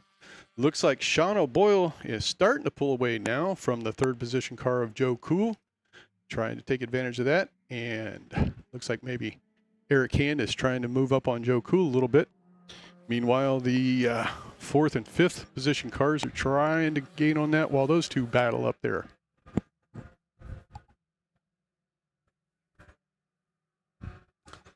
And looking under the bridge, I couldn't tell who it is. Looks like somebody is trying to make a move again there. Looks like maybe it was Eric Hand trying to make a move on Joe Cool as they go. Yep. I think he might have made it there too. Eric is coming by start finish, still in the lead. Got Sean O'Boyle, comfortable lead there, and Eric Hand has in fact pulled it off. He's the new number 3. Joe Cool. Then looks like we have a battle going on between Bill Booth and Mike Woolley, I believe, going into turn 1 there. Leaders coming around 2, starting to enter 3. Sean O'Boyle starting to get a little bit of a gap going on there. You can see Joe Cool back there getting in the mirrors now of Eric Hand. And there's definitely a battle going on now between Bill Booth and, which Woolley is that? I'm sorry, too many Woolies today. Mike Woolley. So go by the bypass, less than a car length there between Bill Booth and Michael Woolley.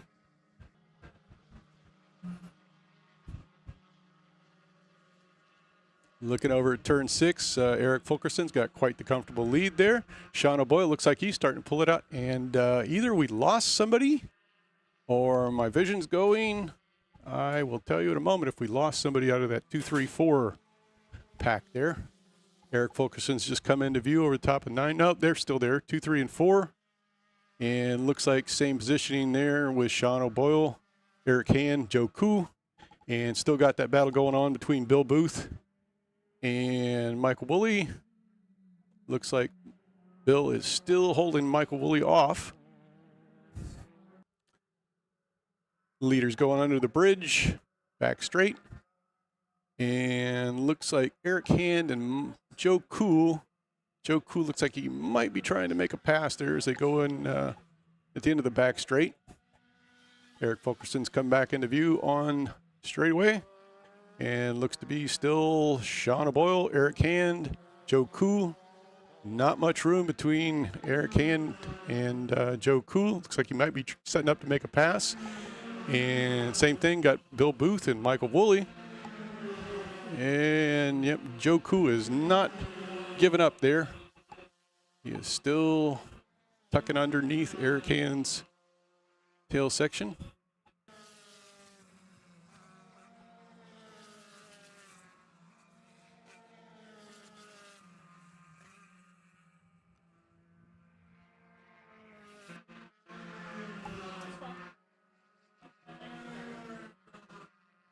Also looks like a little battle going on there between Joshua Jacobs and, Garrett Dixon's made it out there. So it's probably not a battle he's going to be able to hold off for long. Garrett Dixon probably be passing people here momentarily, trying to make up some of his positions that he lost and went off there in 9.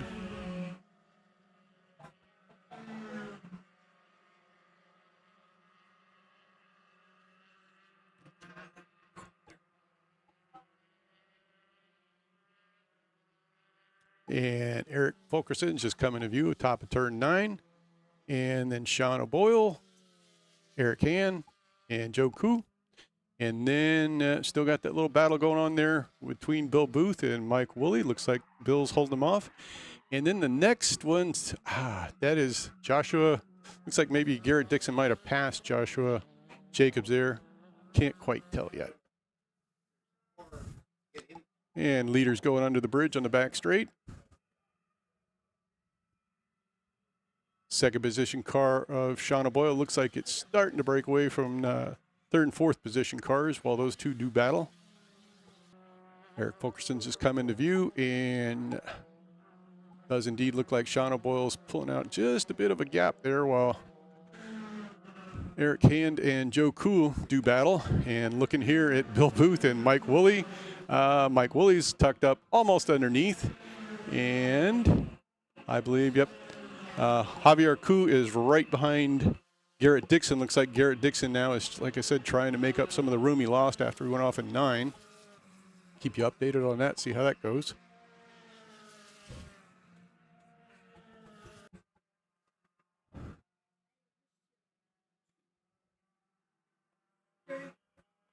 Bill Booth and Mike Woolley race out there is the one to watch right now. They are about as close as anybody I can see on the track other than maybe Joe Koo and Eric Hand doing battle for third and fourth there.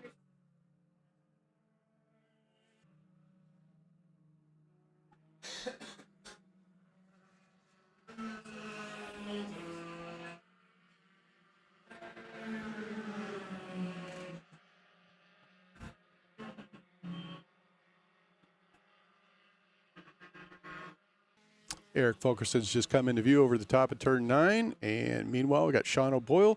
He's got a comfortable lead now. Looks like about 10 car lengths back to Eric Hand and Joe Koo. And then again, a big gap back to Bill Booth, Mike Woolley.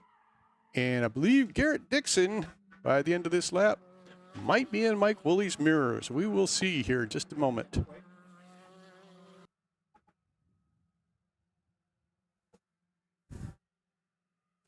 Looking at the back straight, Mike Woolley still has not been able to make anything up on Bill Booth.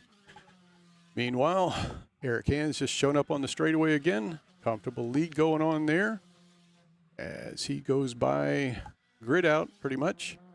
And Sean O'Boyle's making just a little bit more room each lap back there on the third and fourth position cars. Eric Hand and Joe Koo are they are battling there. Joe is not giving up. He is staying right there with him. Got Bill Booth also maintaining position right in front of Mike Woolley. And looking at Garrett Dixon, he is definitely gaining ground on those two.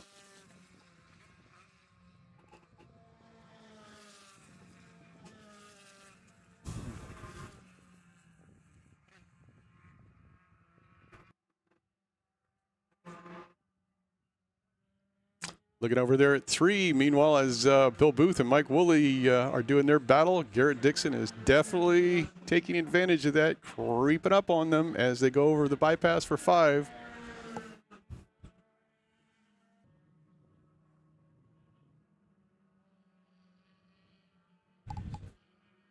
Meanwhile, sorry about that, but I'm not doing a good job on the race in the back there.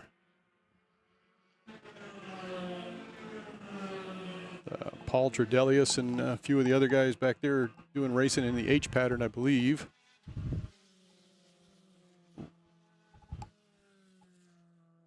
And Eric Fulkerson just coming out of 10, going into 11. Sean O'Boyle, still got that gap back to Sean O'Boyle, but Sean O'Boyle's got a good gap back to third and fourth position. Eric Fulkerson going under the bridge on the back straightaway. And looks like Joe Cool is losing just a little bit of room there. Meanwhile, I can see Garrett Dixon trying to get between Mike Woolley and Bill Booth as they go into the back straightaway under braking. Meanwhile, Eric's just gone by start finish again. Sean O'Boyle at comfortable lead. Joe Cool just a little bit further back. And yes, indeed, now Bill Booth has his mirrors filled up with Garrett Dixon. Garrett Dixon right behind Bill as they're going into turn 1. And looks like Garrett's trying to set up. Oh, not sure he didn't quite pull it off going into 2 there. But definitely tuck it right up underneath Bill Booth's tailpiece. Meanwhile, Joe Koo is also not giving up with his battle with Eric Hand there. Definitely staying right with him. As we're looking at the bypass, Garrett Dixon is still right up underneath Bill Booth, and Mike Woolley is hanging right with him as well.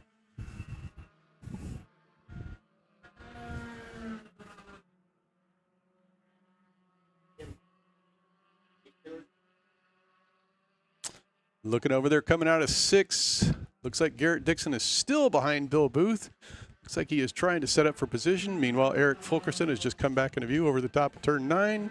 Big gap going on there still to Sean O'Boyle. A little bit more of a gap back there to the battle going on between Eric Hand and Joe Koo. And coming into view there, Bill Booth, Garrett Dixon, and Mike Woolley still. Going into 10.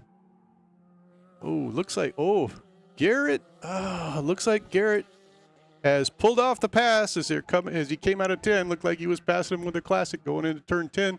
Bill Booth is not giving up on that, though. He was tucked right up underneath him and is still tucked up right underneath Garrett Dixon tail as they go under the bridge on the back straight.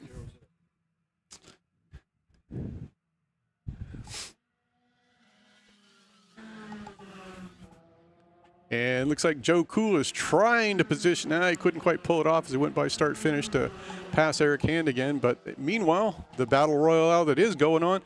Oh, looks like Bill Booth is trying. Bill Booth is right next to Garrett Dixon as they go into 1. And looks like he has repassed Garrett.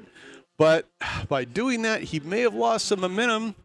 Oh, it is nice going into turn 2. That was too wide going into that. But looks like Garrett has pulled it back out for that and the lead, and Bill Booth right behind, Mike Woolley, and I can't remember who is behind him taking advantage of that.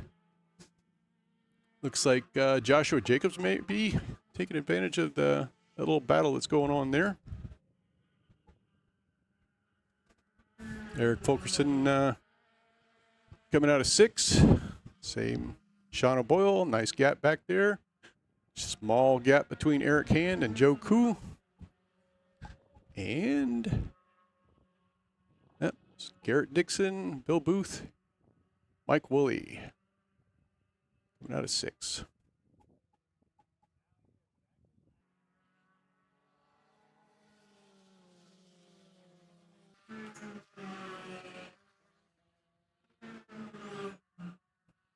Coming in turn 10 there.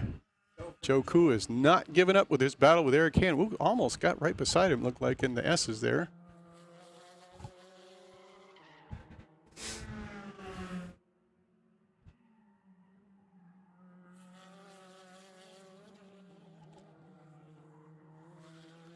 Looking at the back straight there, if my eyes are correct, it looks like Garrett's starting to pull away a bit from Bill Booth.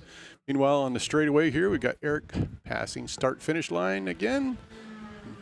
Comfortable lead, Sean O'Boyle. Back to Eric Hand. Looks like Joe Koo is just a car length and a half back there behind Eric as they try that.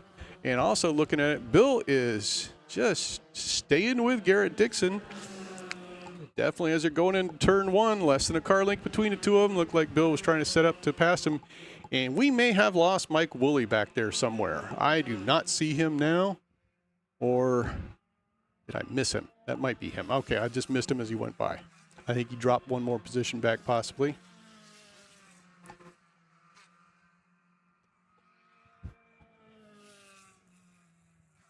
Going over the bypass there, Eric Hand and Joe Koo staying with each other. Bill Booth trying to stay with Garrett Dixon as they go over the bypass. And I believe it might be Joshua Jacobs and Mike Woolley behind that.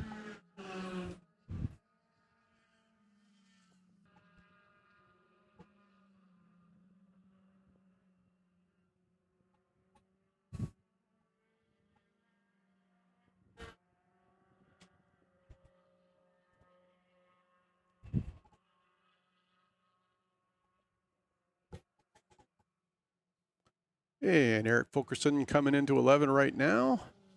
Comfortable gap back there to Sean O'Boyle. Nice comfortable gap back there to Eric Hand and Joe Koo. Joe Koo is definitely not giving up on anything there. And looking back, Bill Booth just a little bit further back from Garrett Dixon. And Michael Woolley has definitely fallen out of that pack for those racing positions. Eric Fulkerson comes into view on the straightaway. Got that comfortable gap that looks a little smaller each time, but I don't think there's going to be enough time for Sean to catch up to him unless Eric makes a mistake.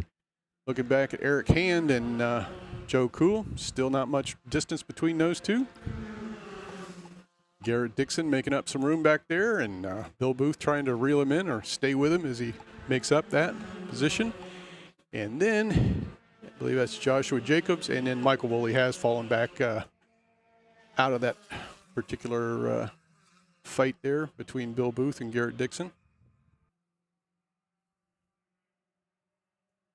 Each time I look over at 3 when Joe Koo comes by, definitely filling up the mirrors of Eric Hand there.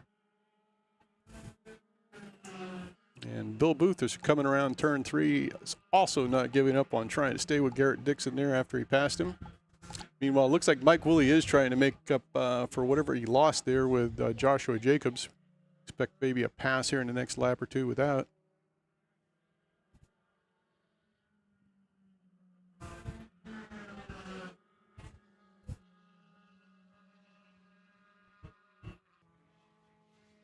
Eric Fulkerson's just come into view over the top of turn 9. Comfortable gap back there to Sean O'Boyle, and comfortable gap back behind him to Eric Hand and Joe Cool. And quite a bit of a gap still back there to Garrett Dixon and Bill Booth. Bill is definitely trying to hang with Garrett still. Leaders moving on to the back straight. Currently unopposed for his position. Sean O'Boyle going under the bridge. Joe Cool staying with Eric Hand. And Eric has just come onto the straight. So it looks like possibly in the next lap or two, we're going to be dealing with some lap traffic.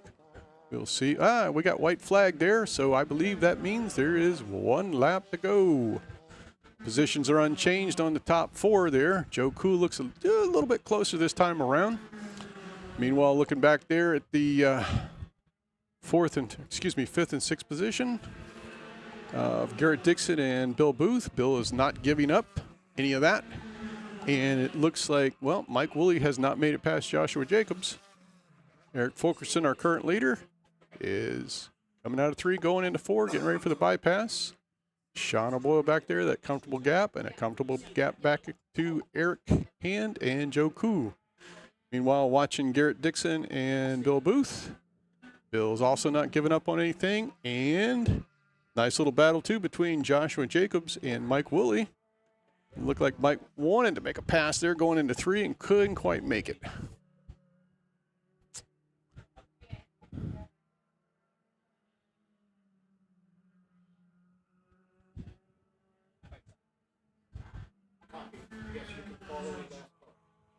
And I believe I just saw Eric come into view over the top of turn 9, followed by Sean O'Boyle, that comfortable gap, and White, the gap going on there. Back to, looks like, not sure if my eyes are any good there, but Joe Koo might have passed Eric Hand there. I believe he has. I believe that Joe Koo has recaptured the 3rd position. And I believe we're getting ready for a checker here. Whoops. In about half a minute. Eric Fulkerson has moved on to the straightaway. Looking down at the starter stand. I believe there goes the checkered flag. So winner today, Eric Fulkerson, pretty much unopposed from the start. Sean O'Boyle, 2nd position. Joe Koo has, in fact, got back into 3rd position in front of Eric Hand. Meanwhile, I'm not sure what they're doing there, Garrett. Looks like Bill Booth is trying to make a pass. Oh, look at that. He might have done it. It looks to me like Bill got Garrett Dixon right at the start-finish line by about a foot and a half. 0.014 seconds. Somebody's saying 0.014. But boy, looking down at that, that was about a wheel length actually in front that That was quite the pass, and it was quite interesting looking down there when Bill was trying to set up for that pass. A couple moves back and forth there. So congratulations all. And I'll let you have the full rundown here in a second once everybody goes by. But you guys already know the top 6, I believe. So 7th position, Joshua Jacobs. 8th position, Mike Woolley. 9th position, Brandon Lewis. And I'm not sure the rest of the cars have come by yet. 10th position, Paul Luca just came by.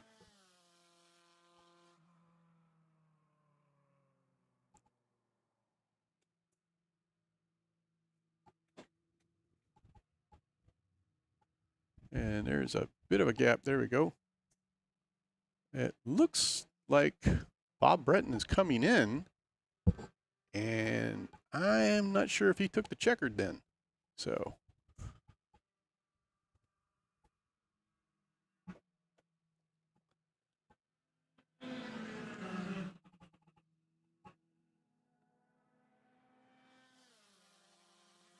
and as a matter of fact, that's what it says there at Phil Hodgson, 11th position, Jake Woolley, 12th. And some cars are coming in already, so I'm not sure whether the leader lapped everybody and confused a few of the people further back. Last car is taking the checker. And we have one more car. Oh, no, I'm sorry. Excuse me. We have had everybody has taken a checker then. I think the last person I saw go by was Paul Tredelius there. So, nice clean race. Did look like we had any incidents out there. Always happy to see that in Spec Racers, not to see any yellow flags during the race. And signing off, and I'll see you guys tomorrow. Thank you very much. All right, we'll be back tomorrow at 9 a.m. Pacific time for the Global Time Attack event. They're going to kick it off bright and early. That should be very exciting, followed then by the SCCA Time Attack Challenge event will be on our live stream tomorrow as well. And then, of course, the Spec Racer Ford group here. We'll be back for 2 more races tomorrow. Their next race tomorrow will be at 12:15 Pacific time, and their final race of the weekend will be at 3:20 Pacific time. You're watching Global Time Attack, SCCA Spec Racer Ford here on from Thunderhill. We'll be back tomorrow, 9 a.m. Pacific time. See you all then.